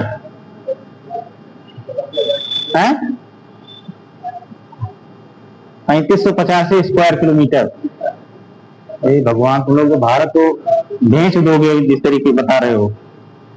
32,87,263 वर्ग किलोमीटर। देखो इसमें एक चीज ध्यान रखना है, जो 32,87,263 वर्ग किलोमीटर है, इसमें करीब 1 लाख वर्ग किलोमीटर से अधिक जमीन जो हमारी है वो दूसरे देशों के कब्जे में है। ठीक, जैसे तुम लोग कौन सी ऐसी बात रहती कि आपस में करने लगते हो? हेलो, क्या बात बताओ? आप लोग क्लास में कंसंट्रेट रह गए तभी समझ पाएंगे। जो है बीच बीच में चर्चा करने लगेंगे, चर्चा हम ही कीजिए जो करना है, ठीक है। 1.5 घंटे तक जो दूसरे से मत कीजिए, चाहे प्रश्न पूछिए चाहे जो करिए, लेकिन हम इस कीजिए, ठीक है। आपकी चर्चा थोड़ी देर रोके रहिए। हम जानते हैं कि एक मजबूरी है आप लोगों की, इतनी महत्वपूर्ण बात रोके हुए बैठे हैं, कहीं भूल गए तो क्या होगा? अगर होता है कितना जल्दी ये बात बता दें, नहीं अगर भूल गए तो भारत का क्या होगा? ठीक है। तो ऐसी सिचुएशन में आप लोग थोड़ा सा धैर्य बना के रखा कीजिए। क्या बता रहे थे? आकार, ठीक है। आकार में मैं बता रहा था कि 32,87,263 वर्ग किलोमीटर भारत का जो भौगोलिक क्षेत्रफल है वो है, लेकिन इसमें लगभग 1,20,000 वर्ग किलोमीटर क्षेत्र जो है हमारा, वो दूसरे देशों के कब्जे में, जैसे पीओके है, अक्साई चीन है, और कुछ ऐसा क्षेत्र है जो पाकिस्तान ने चीन को इसे दे दिया था, ठीक है, सियाचिन ग्लेशियर के पास का, ठीक है। तो ये सब मिला के जो है लगभग 1,20,000 वर्ग किलोमीटर क्षेत्र जो है वो हमारे कब्जे में नहीं, भविष्य में उसको हम लोग लेंगे, ठीक है। आप ही लोग अधिकारी बनेंगे, आगे चल के कोई नीति उति देश की बनाएंगे कि कैसे लिया जाना है, तो आप लोग लेंगे जो, ठीक है। लेकिन ये कहीं लिखो मत देना, नहीं 1,20,000 घटा के लिख दो, ठीक है। भारत सरकार तुमको ढूंढ के मारेगी, तो बताओ ये भौगोलिक क्षेत्र है हमारा, घटा दिए जो। अगला लिखिए, इसकी स्थलीय सीमा की लंबाई, स्थलीय सीमा समझ रहे हैं ना, स्थलीय सीमा की लंबाई लगभग 15,200 किलोमीटर है, 15,200 किलोमीटर है, तथा समुद्र तट की कुल लंबाई 7,516 किलोमीटर है, जिसमें द्वीपों तथा द्वीप समूहों की तटीय लंबाई शामिल है, जिसमें द्वीपों तथा द्वीप समूहों के तटीय लंबाई शामिल है।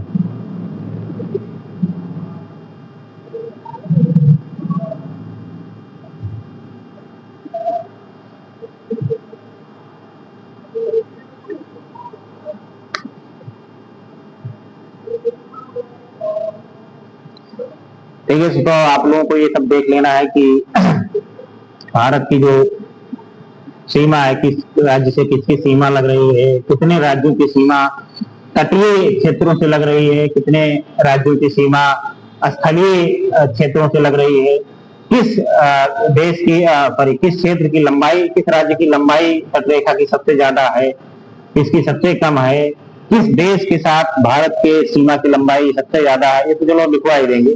तो ये सब छोटे छोटे तथ्य हैं, ये आप लोग अपने स्तर से भी लिखते चलेगा जवाब। इसे आज पढ़ा दिए, तो कल आप जब घर पे जाइएगा रिवीजन इसको कीजिएगा, तो जो छोटे छोटे तथ्य बाद में बचते हैं आप लोग अपने स्तर से करेंगे तो याद भी हो जाएगा, ठीक है। और आपका नोट्स भी एक बहुत बढ़िया से तैयार हो जाएगा।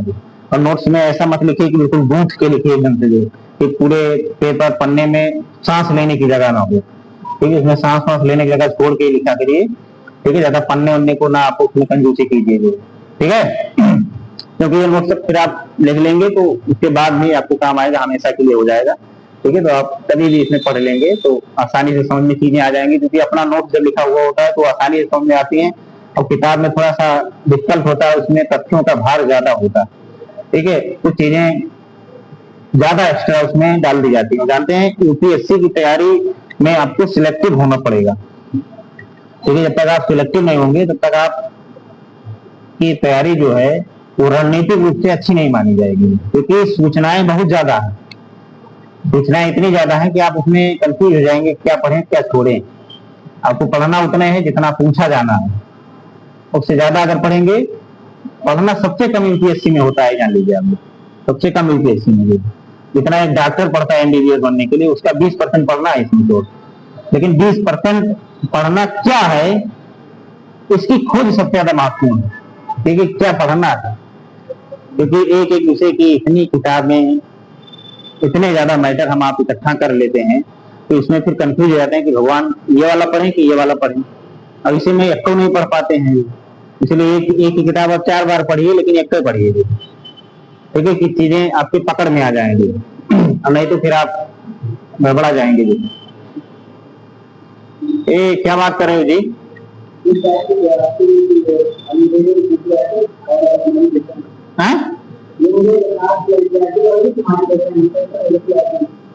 अरे यार तुम ये सब बाहर डिस्कस कर लिया करो भैया, एनसीईआरटी हम कितना पढ़ लिए, तुम कितना पढ़ लिए, ठीक है। ये सब क्लास में मत किया करो, अभी तो ये बताएं, बार बार बताएं यार।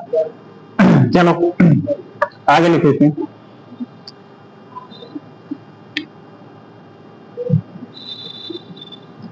कौन से भारत के 4 राज्य जिनकी तटीय लंबाई सबसे ज्यादा है? सबसे ज्यादा तटीय लंबाई किस राज्य की? गुजरात की। उसके बाद है महाराष्ट्र, आंध्र प्रदेश, और लिख लो, लिख लोगे अपने से, लिख लोगे ना, छोड़ दो। अब पैराग्राफ चेंज करो। अब थोड़ा सा समझने वाली चीजें हैं, इसको थोड़ा पहले समझ लीजिए मैथ बना के, उसके बाद तक फिर आगे बढ़ेंगे।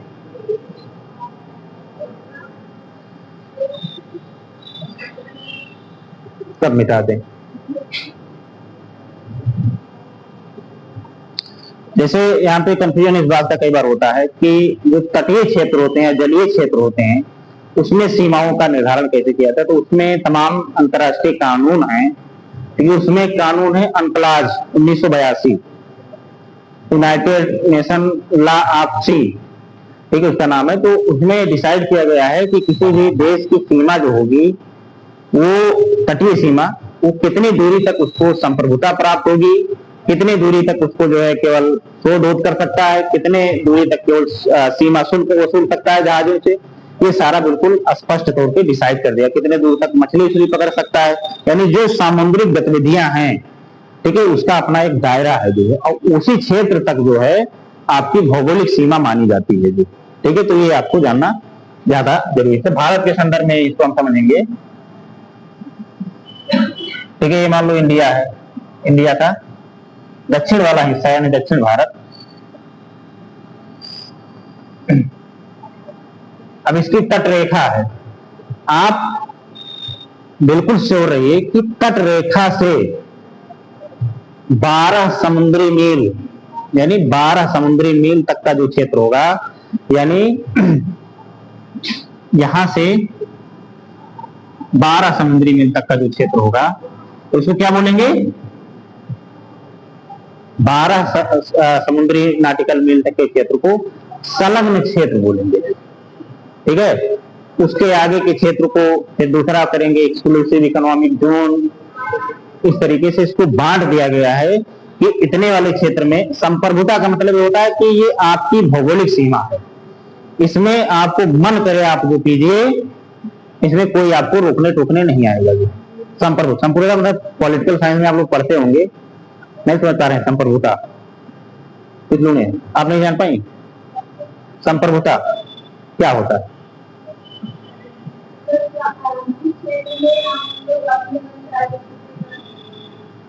हाँ ठीक ठीक ठीक, लगभग सही है। तुम बताओ, तुम ला पढ़ रहे हो, पक्का बता दोगे, तुम बताओ। संप्रभुता का मतलब हमारा अधिकार होता है, ठीक है। आप बताओ। देखो जो अब हम ही नहीं पढ़ाएंगे, तुम लोगों को थोड़ा थोड़ा बताना पड़ेगा संप्रभुता मतलब क्या होता है। तुम बताओ।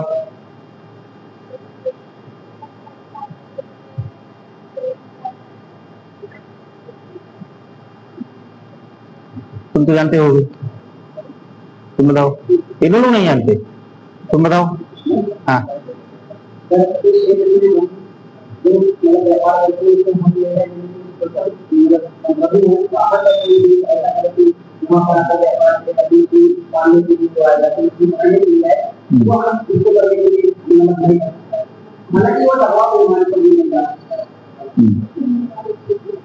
चलो अब बैठो, तुम बैठे हो, तो इतना देर खड़ी हो, ठीक है। तुम सही बताए लेकिन नहीं बता पाए, ठीक है। पता है तुमको, ये मतलब ये लग रहा है कि आप पढ़े हो। हाँ ये बताएगी एक मिनट, अब तुम बताओ।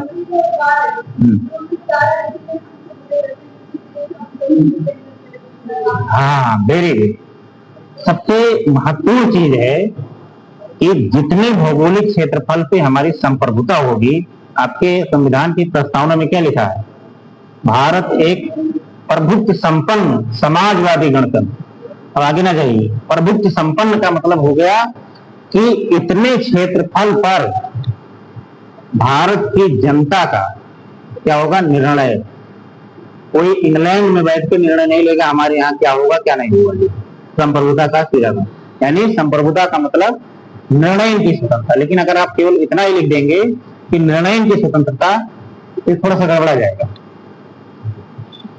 इसलिए गड़बड़ाएगा कि निर्णय की स्वतंत्रता मतलब संप्रभुता नहीं। निर्णय यानी प्रशासनिक जितने भी निर्णय होंगे उसके प्रति आपकी जवाबदेही किसी के प्रति ना हो। उसके प्रति आपकी जवाबदेही किसी के प्रति ना हो। जो डिसीजन आपने ले लिया तो ले लिया, उसके लिए कोई बगल का देश या बगल का राज्य हमसे नहीं पूछने आएगा कि क्या अपने यहाँ नरेगा वाला स्कीम चला दिए, हमसे पूछे नहीं। उसका दायित्व भी हमारा है, उत्तरदायित्व भी हमारा है और जिम्मेदारी भी हमारी। सारी डिसीजन हमारी खुद के होंगे उसमें भी। जैसे भारत जब उपनिवेशवादी उसमें था तब संप्रभु नहीं था, यानी जो भारत में जितने कार्यक्रम होते थे, जितने डिसीजन लिए जाते थे, वो कौन लेता था? इंग्लैंड लेता था, क्योंकि उसका उपनिवेश हम लोग थे जो है। और जब आजाद हुआ तो हमारा डिसीजन कौन लेने लगा? हमारे देश की जनता के द्वारा चुना गया प्रधानमंत्री और राष्ट्रपति। प्रधानमंत्री भारत में कितना शक्तिशाली है? प्रधानमंत्री और उसकी कैबिनेट, मतलब समझो यही देश चलाते हैं। सारा जितने बड़े डिसीजन होंगे वो सब वही लेते हैं, यानी वो जनता के द्वारा चुने गए हैं। इसलिए भारत की जनता जो है उनको माध्यम बनाकर अपने सारे निर्णय करवाती है। अब वो निर्णय कहाँ होंगे? जहां पे हमारी संप्रभुता होगी। और हमारी संप्रभुता कहां पे होगी? जहां तक हमारी प्रादेशिक जल सीमा है। प्रादेशिक जल सीमा हमारी 12 नॉटिकल मील तक होती है। तो लिखो आगे,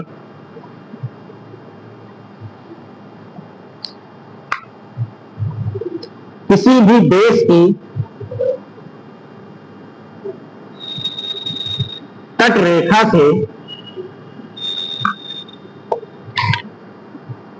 किसी भी देश की तट रेखा से 12 समुद्री मील तक के भौगोलिक क्षेत्र को, 12 समुद्री मील तक के भौगोलिक क्षेत्र को प्रादेशिक जल सीमा, टेरिटोरियल सी, प्रादेशिक जल सीमा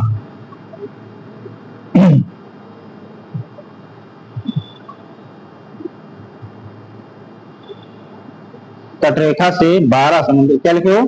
प्रादेशिक जल सीमा कहते हैं जिस पर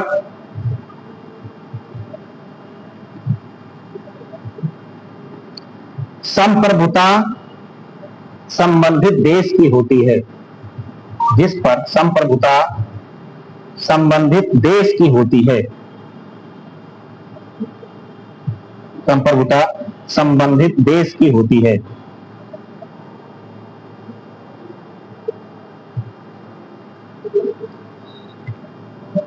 तथा इस क्षेत्र के उपयोग का संपूर्ण अधिकार, तथा इस क्षेत्र के उपयोग का संपूर्ण अधिकार संबंधित देश का होता है।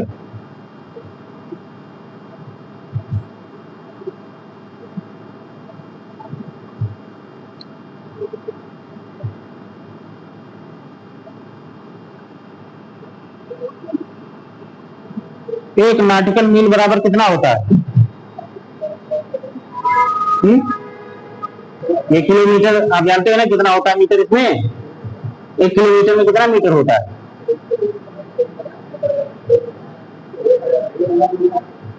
ये तुम लोग किस ग्रह से आए हो भैया? इससे बड़ी बेइज्जती और क्या होगी? 1 किलोमीटर में कितने मीटर होते हैं? जिसमें भी आप लोग सांप सूंघने की तरह बिल्कुल शांत हैं। बोलो भैया कितने होते हैं? तब आगे बढ़े। 1000 ना? और नॉटिकल मील में मैं ये वाला किलोमीटर समझ के आप लोग बैठ जाएं। 1 नॉटिकल मील बराबर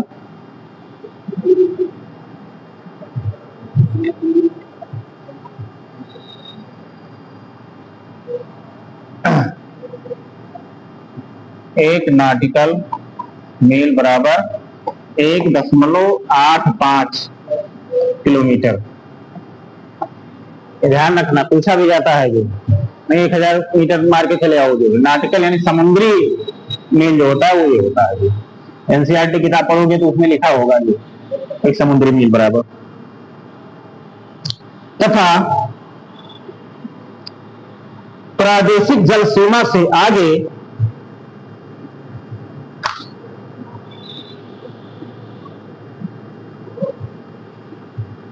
तथा प्रादेशिक जल सीमा से आगे तथा तट रेखा से 24 नॉटिकल मील तक की दूरी के क्षेत्र को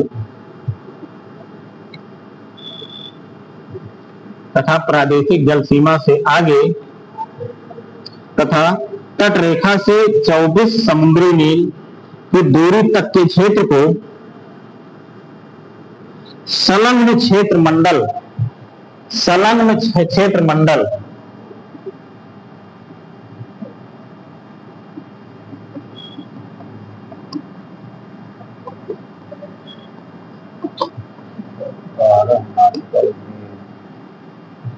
और दूसरा है आपका संलग्न क्षेत्र मंडल, ये आपका 24 नॉटिकल मील। इसको बना भी लीजिएगा इसी तरीके से मैप से। समुद्री मील क्षेत्र को संलग्न क्षेत्र मंडल कहते हैं। इस क्षेत्र में संबंधित देश को राजकोषीय अधिकार,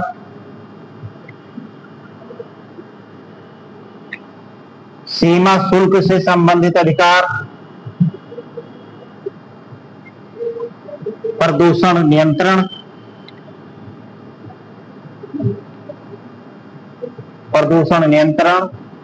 अप्रवासी कानून लागू करने का अधिकार, प्रदूषण नियंत्रण एवं अप्रवासी कानून लागू करने का अधिकार प्राप्त होता है।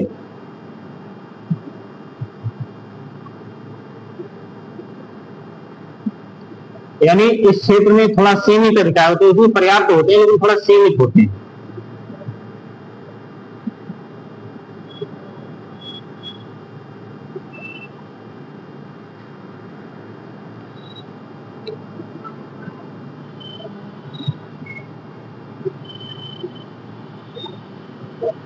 हो गया? देखो, तथा इसके आगे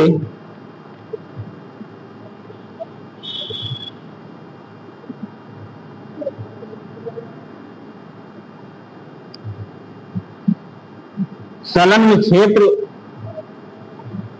से 200 नॉटिकल मील तक के क्षेत्र को,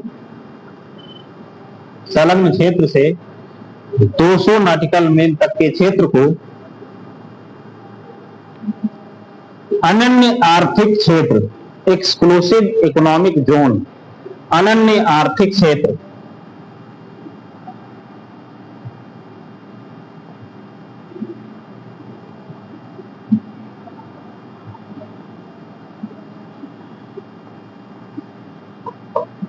ये आपका क्या है? अनन्य आर्थिक क्षेत्र।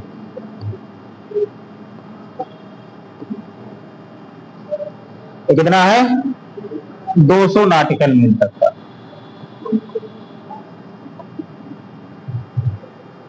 अनन्य आर्थिक क्षेत्र,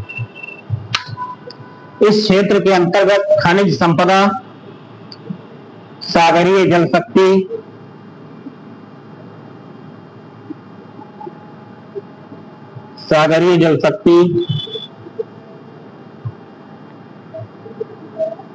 खनिज संपदा, सागरीय जल शक्ति, सागरीय जीवों के सर्वेक्षण, विदोहन, सागरीय जीवों के संरक्षण, विदोहन, संरक्षण तथा अनुसंधान का अधिकार प्राप्त है,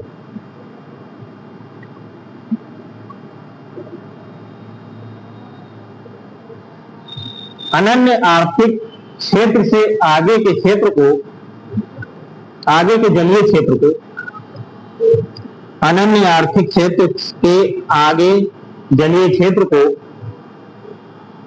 साझी संपदा के अंतर्गत शामिल किया जाता है।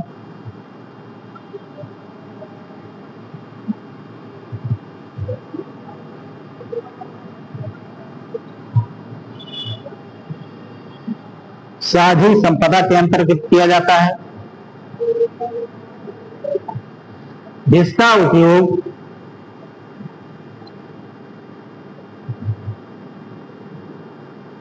उपयोग कोई भी देश अंतर्राष्ट्रीय कानूनों के अनुरूप कर सकता है।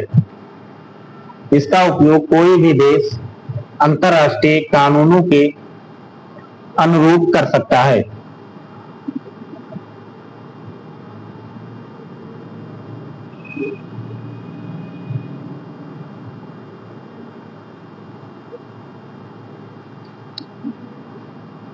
भारत का अनन्य आर्थिक क्षेत्र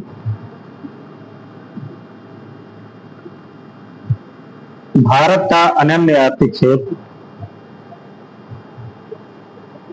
2.02 मिलियन वर्ग किलोमीटर क्षेत्र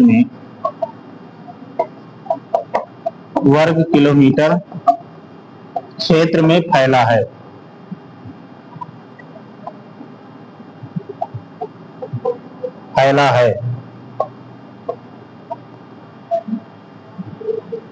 यानी भारत की जो तटीय सीमा है इतनी लंबी है, तो भारत के पास एक्सक्लूसिव इकोनॉमिक जोन भी बहुत बड़े क्षेत्र हैं।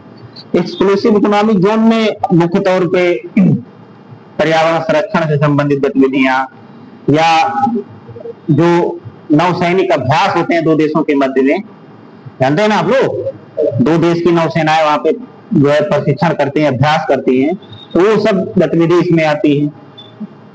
कुछ जीवों के संरक्षण से जुड़ी गतिविधियां भी इस क्षेत्र में आती हैं। अनन्य आर्थिक क्षेत्र में खनिज संपदा विशेषकर सेल गैस, पेट्रोलियम, ये सब का खनन भी इसी क्षेत्र के अंतर्गत आता है। अनन्य आर्थिक क्षेत्र के अंदर भारत में मुंबई हाई पेट्रोलियम का उत्पादक क्षेत्र है जो भारत का, तो वो भी इसी के अंतर्गत आता है, क्योंकि खनिज संपदा संबंधी बात है तो भारत पे उसका अधिकार है जो अपना आराम से भारत में खनन करता है। तो इतनी बड़ी तटरेखा भारत की, ये कई रूप में महत्वपूर्ण भी है और कई रूपों में चुनौतीपूर्ण भी है। चुनौती इस रूप में है कि जो अवैध गतिविधियां होती हैं सागरीय क्षेत्र से घुसपैठ वगैरह की, वो ज्यादा संवेदनशील क्षेत्र होता है और लाभ ज्यादा होता है, क्योंकि जैव विविधता के रूप में परिपूर्ण क्षेत्र होता है। मत्स्यन वगैरह तो भारी मात्रा में होता है, तो इकोनॉमी में लाभ पहुंचाता है। पोषण के संबंध में लोगों को लाभ पहुंचाता है। पर्यटन का विकास इन क्षेत्रों में खूब बढ़िया बढ़िया होता है। आप लोग देखते ही होंगे, तमाम विदेशी आते हैं, बीचेस तमाम बने, चाहे गोवा में, तमिलनाडु में मरीना बीच, मुंबई में आपके तमाम सारे बीचेस हैं, वो सब, या झील तमाम जो कटवाली झील है वो सब इसी क्षेत्र में। तो टूरिज्म के दृष्टिकोण से क्षेत्र बहुत महत्वपूर्ण होता है। तो कई क्षेत्रों में चुनौती भी है तो कई क्षेत्रों में लाभ भी है। क्योंकि आप लोग यूपीएससी के एस्पिरेंट हैं, तो चीजों को आप मल्टी डायमेंशनल लेवल पे सोचिए जो है कि किसी चीज में कितना लाभ है और कितना चुनौती है। तो भारत के तटीय क्षेत्रों की यही चुनौती है, यही वो है। हाँ,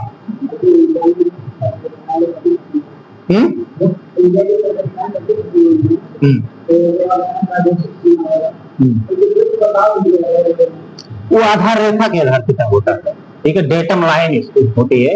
ठीक है, डेटम लाइन के ऊपर की जो पानी सबसे ऊपरी कहां तक जाता है, सबसे नीचे तक कहां जाता है, उसके बीच वाले क्षेत्र को उसमें मान लिया जाता है। क्योंकि अब जल है और ज्वार भाटा के समय जल ऊपर चढ़ता नीचे आता है, तो उसमें कोई स्पेसिफिक स्थान नहीं तय कर सकते। तो जो आधार रेखा होगी या डेटम लाइन जो होगी, ठीक है, उसी से तय कर दिया जाएगा। यानी उच्चतम ज्वार और निम्नतम ज्वार के मध्य का स्थल जो होगा उसको आधार रेखा या डेटम लाइन बोला जाता है। उसी से तय किया जाता है कि वो दूरी कितनी होगी। अब इसमें चुनौती होती है कि कई देशों की जो सीमा होती है वो 12 नॉटिकल मील से भी कम है। जैसे श्रीलंका और भारत की सीमा है, जलीय सीमा 12 नॉटिकल मील से कम भी क्षेत्र है उसका। जो मछुआरे होते हैं, मछली मारते मारते उनके क्षेत्र में चले जाते हैं और वो पकड़ गिरफ्तार कर लेते हैं नावों से, क्या उनके हमारे क्षेत्र में आ जाते हैं जो। तो ये द्विपक्षीय स्तर पे ऐसे जो देश हैं वो बैठ के बातचीत करते हैं कि भैया अगर आ जाएंगे तो आप छोड़ दीजिएगा और हमारे में चले जाएंगे तो हम छोड़ देंगे जो है। तो द्विपक्षीय लेवल पे उस मुद्दे को सुलझाते हैं। हालांकि मुद्दा इतना सरल भी नहीं है। तमाम सारे मछुआरे जो है वहां की जेलों में कैद होते हैं हर समय, और वहां के मछुआरे यहाँ की जेलों में कैद होते हैं। इसी प्रकार से भारत और पाकिस्तान के मध्य में क्रीक विवाद है जो गुजरात में, उसमें जो ये समस्या है कि आधार रेखा नहीं डिसाइड हो पा रही है कि कहाँ से है जो। तो ये चुनौतियां आती हैं जो है जो सीमा के निर्धारण में, खास करके जलीय सीमा के निर्धारण में। ठीक है, हालांकि कब्जा उससे भारत का ही है। ठीक है, पाकिस्तान उस पर दावा करता है, 24 डिग्री लाइन एक है, ठीक है, उस पर दावा करता है कि ये क्षेत्र हमारा है। ठीक है, लेकिन उस दावे से कोई मतलब नहीं, क्योंकि जो कब्जा जिसका है वही हो जाएगा जो, तो इसमें ऐसी चीज नहीं। लेकिन ये आधार रेखा या डेटम लाइन से तय किया जाता है, समझ गए।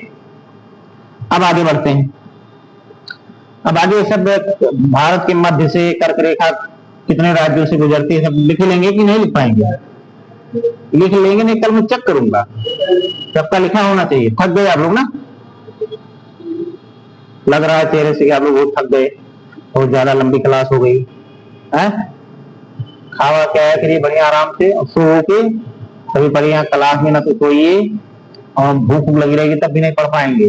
पहले अच्छी अच्छी चीजें बनाने खाने वाले उसमें दिमाग जाएगा, मैगी मोमोज कितना अच्छा होता है भगवान, ये पढ़ाई वढ़ाई कितना जटिल काम है, इसका विचार दिमाग में आएंगे जी।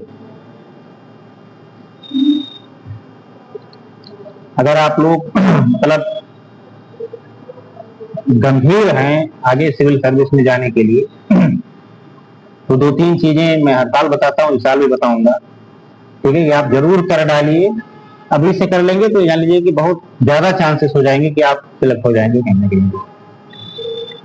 ठीक है, पहला चीज तो ये कर लीजिए कि एनसीईआरटी किताब पढ़ डालिए, कक्षा 6 से 12 तक की।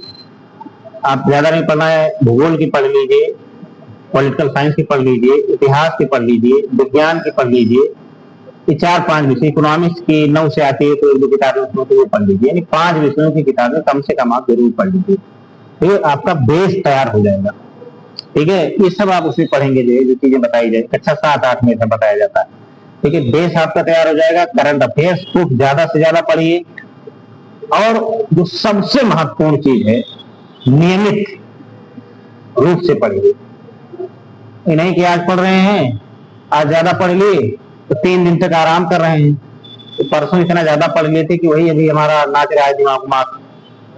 40 की चाय पी गए, इसी चक्कर में एक चैप्टर पढ़े, तो इतना ज्यादा पढ़ लिया हूं कि कैसे अपने दिमाग को रोक के रखूं, उसी चक्कर में 40 की चाय पी रहे हैं दिन भर में। सब नहीं, गंभीरता पूर्वक आपको डेली समयबद्ध तरीके से आपको जब नियमित पढ़ेंगे तभी आप इसमें कुछ आगे कर पाएंगे।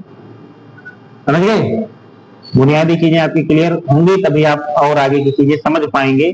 अगर बुनियादी चीजें नहीं क्लियर होगी तो आप खाली हवाबाजी में रहेंगे कि हम सिविल सर्विस की तैयारी कर रहे हैं और कर कुछ नहीं पाएंगे, कर कुछ भी नहीं पाएंगे। ये जान लीजिए, बिल्कुल कटु बात है ये, फिर भी नहीं निकाल पाएंगे कभी अगर ये सब नहीं करेंगे तो। जान लीजिए, करंट अफेयर्स नहीं पढ़ेंगे, एनसीईआरटी नहीं पढ़ेंगे और नियमित नहीं पढ़ेंगे, कुछ नहीं होगा। और लिखना सबसे महत्वपूर्ण टास्क है, इसलिए हमारी क्लास पिछले साल भी अवधि में हुई है, तो मैं डेली 1-2 क्वेश्चन देता था और इस साल भी दूंगा। इस साल भी आप लोग मुक्त नहीं है, और क्वेश्चन लिख के लाना है, जान लीजिए। तो क्वेश्चन नोट कर लीजिए। अब आप वही जो भी क्वेश्चन आपसे भी चर्चा हुई है बताएं, वही आपको लिख के लाना है। कोई ऐसी चीज नहीं, मैं नया चीज नहीं दूंगा कि आपको ऐसा फंसाने के लिए दे दूंगा। लिखने की प्रैक्टिस कीजिए। लिखिए, भारत की भौगोलिक अवस्थिति, ये अलग से लिखना है, उसमें नोट्स में मत लिख लेना।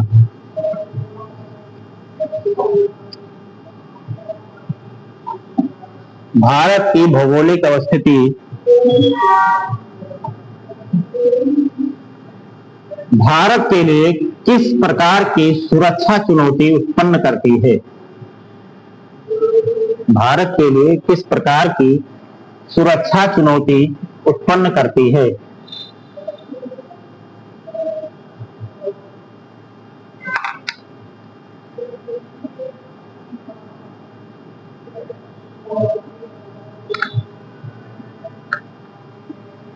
दूसरा,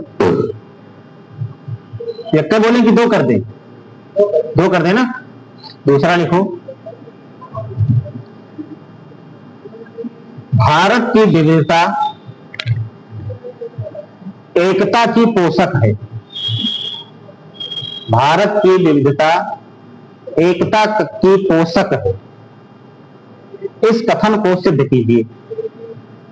भारत की विविधता एकता की पोषक है, इस कथन को सिद्ध कीजिए।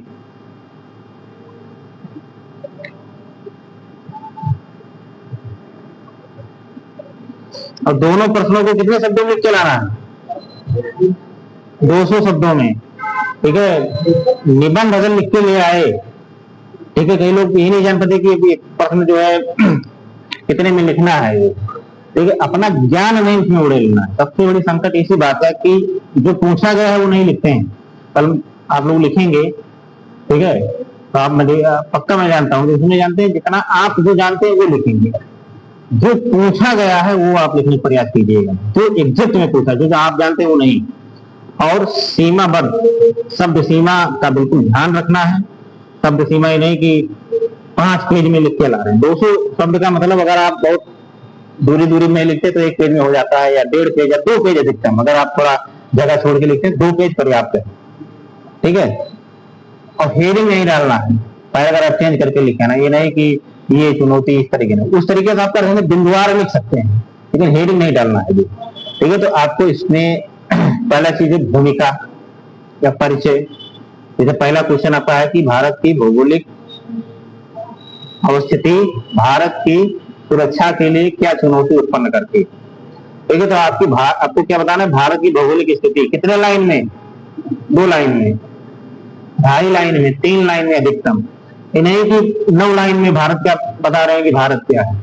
आपको केवल इतना लिख देना है कि भारत दक्षिण एशिया का एक बड़ा देश है, बस हो गया परिचय। दक्षिण एशिया वाले जान जाएंगे कि एशिया में ही दक्षिण एशिया होगा ना।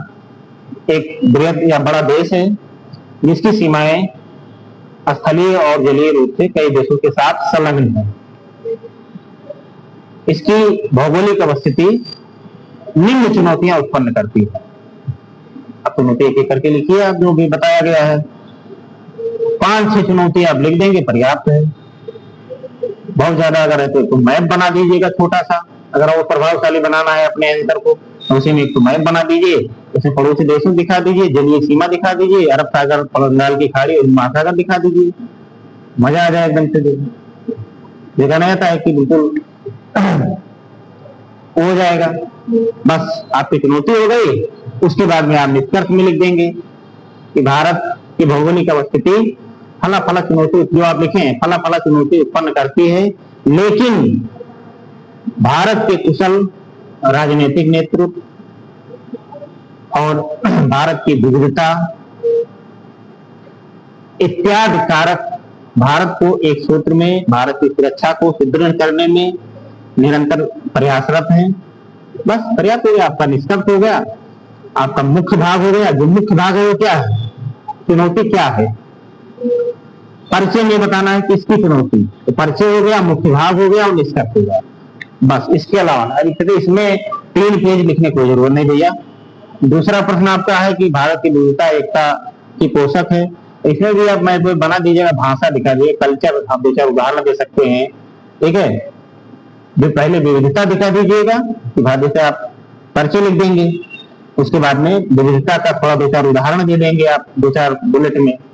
ठीक है, बुलेट इसे बनाइए, जो है ऐसे ऐसे करके आप बुलेट बनाते, ये चीज ऐसे करके बुलेट 3-4 बुलेट आप विविधता के बारे में बता दीजिए कि भारत भौगोलिक रूप से या जलवायु रूप से काफी विविधतापूर्ण देश है, जिसके कारण यहाँ पे कई तरह की संस्कृतियों का, खान पान का, रहन सहन का, है नहीं, विकास हुआ है। इसी को विविधता कहते हैं, विकास हुआ है, जिसके कारण कई बार चुनौतियां भी उत्पन्न होती हैं। जैसे भाषा के आधार पर नए राज्यों का निर्माण, तमाम सारे जनजातीय बच्चे के तमाम सारे जनजातीय संघर्ष, 1-2 चीजें आप इसमें दिखा देंगे। और उसके बाद में आप दिखाएंगे कि इतने के अलावा भी भारत की एकल नागरिकता, भारत में किसी राज्य की नागरिकता नहीं होती, आप जानते हैं ना, एकल नागरिकता, साझा इतिहास, लाल किला, आगरा का ताजमहल, यानी साझी विरासत, साझा हमारा स्वतंत्रता संघर्ष आंदोलन, साझे हमारे व्यंजन, यानी उत्तर भारत में जो है जो महत्वपूर्ण व्यंजन है, मान लीजिए लिट्टी चोखा है, दक्षिण भारत में चाव से खाया जाता है, दक्षिण भारत का इडली डोसा उत्तर भारत में चाव से खाया जाता है। ठीक है, भले भौगोलिक दूरी है लेकिन हम लोग एक दूसरे के कल्चर को शेयर करते हैं और साझे रूप से आगे बढ़ते हैं। तो इस तरीके के आप 4-5 उदाहरण देते चले आएंगे, बस हो जाएगा कि विविधता भी है लेकिन एकता उसी के कारण हमारे बीच में है। इसी कारण भारत निरंतर अपनी संप्रभुता, अपनी अखंडता की रक्षा करने में सक्षम है। बस हो गया। अब इतने में ज्यादा लाइन होगी नहीं आपकी, ज्यादा से ज्यादा आपके 150 लोग इकट्ठे होंगे। देखिए 10-20 शब्द तक आगे पीछे होना कोई बुरी बात नहीं। जैसे अभी आप लिखेंगे तो 220 शब्द हो जाएगा तो कोई बुराई नहीं है, 230 हो जाएगा तब भी हम नहीं मानेंगे। लेकिन अब 500 शब्द में लिख के लाएंगे या तो हमको बुरा लगेगा, है नहीं? ठीक है, तो इतना ज्यादा शब्द नहीं लिखना है। आप 150 में भी लिख के लाएंगे तो हमको अच्छा लगेगा जी। ठीक है, अब घोंचना नहीं है, बढ़िया साफ सुथरा लिख के अलग पन्ने में लिख के लाइएगा। एक एक व्यक्ति अपना नाम लिख दीजिएगा तो मैं चेक करके उसमें 10-10 नंबर के क्वेश्चन है। और 10 नंबर का इसलिए रखा हूं कि आपको परसेंटेज पता चल जाए। तो मैंने किसी को 4 नंबर दिया तो इसका मतलब कि 40% आप क्वेश्चन आंसर राइटिंग के काबिल हैं। किसी को 7 नंबर दिया तो उसका मतलब 70%।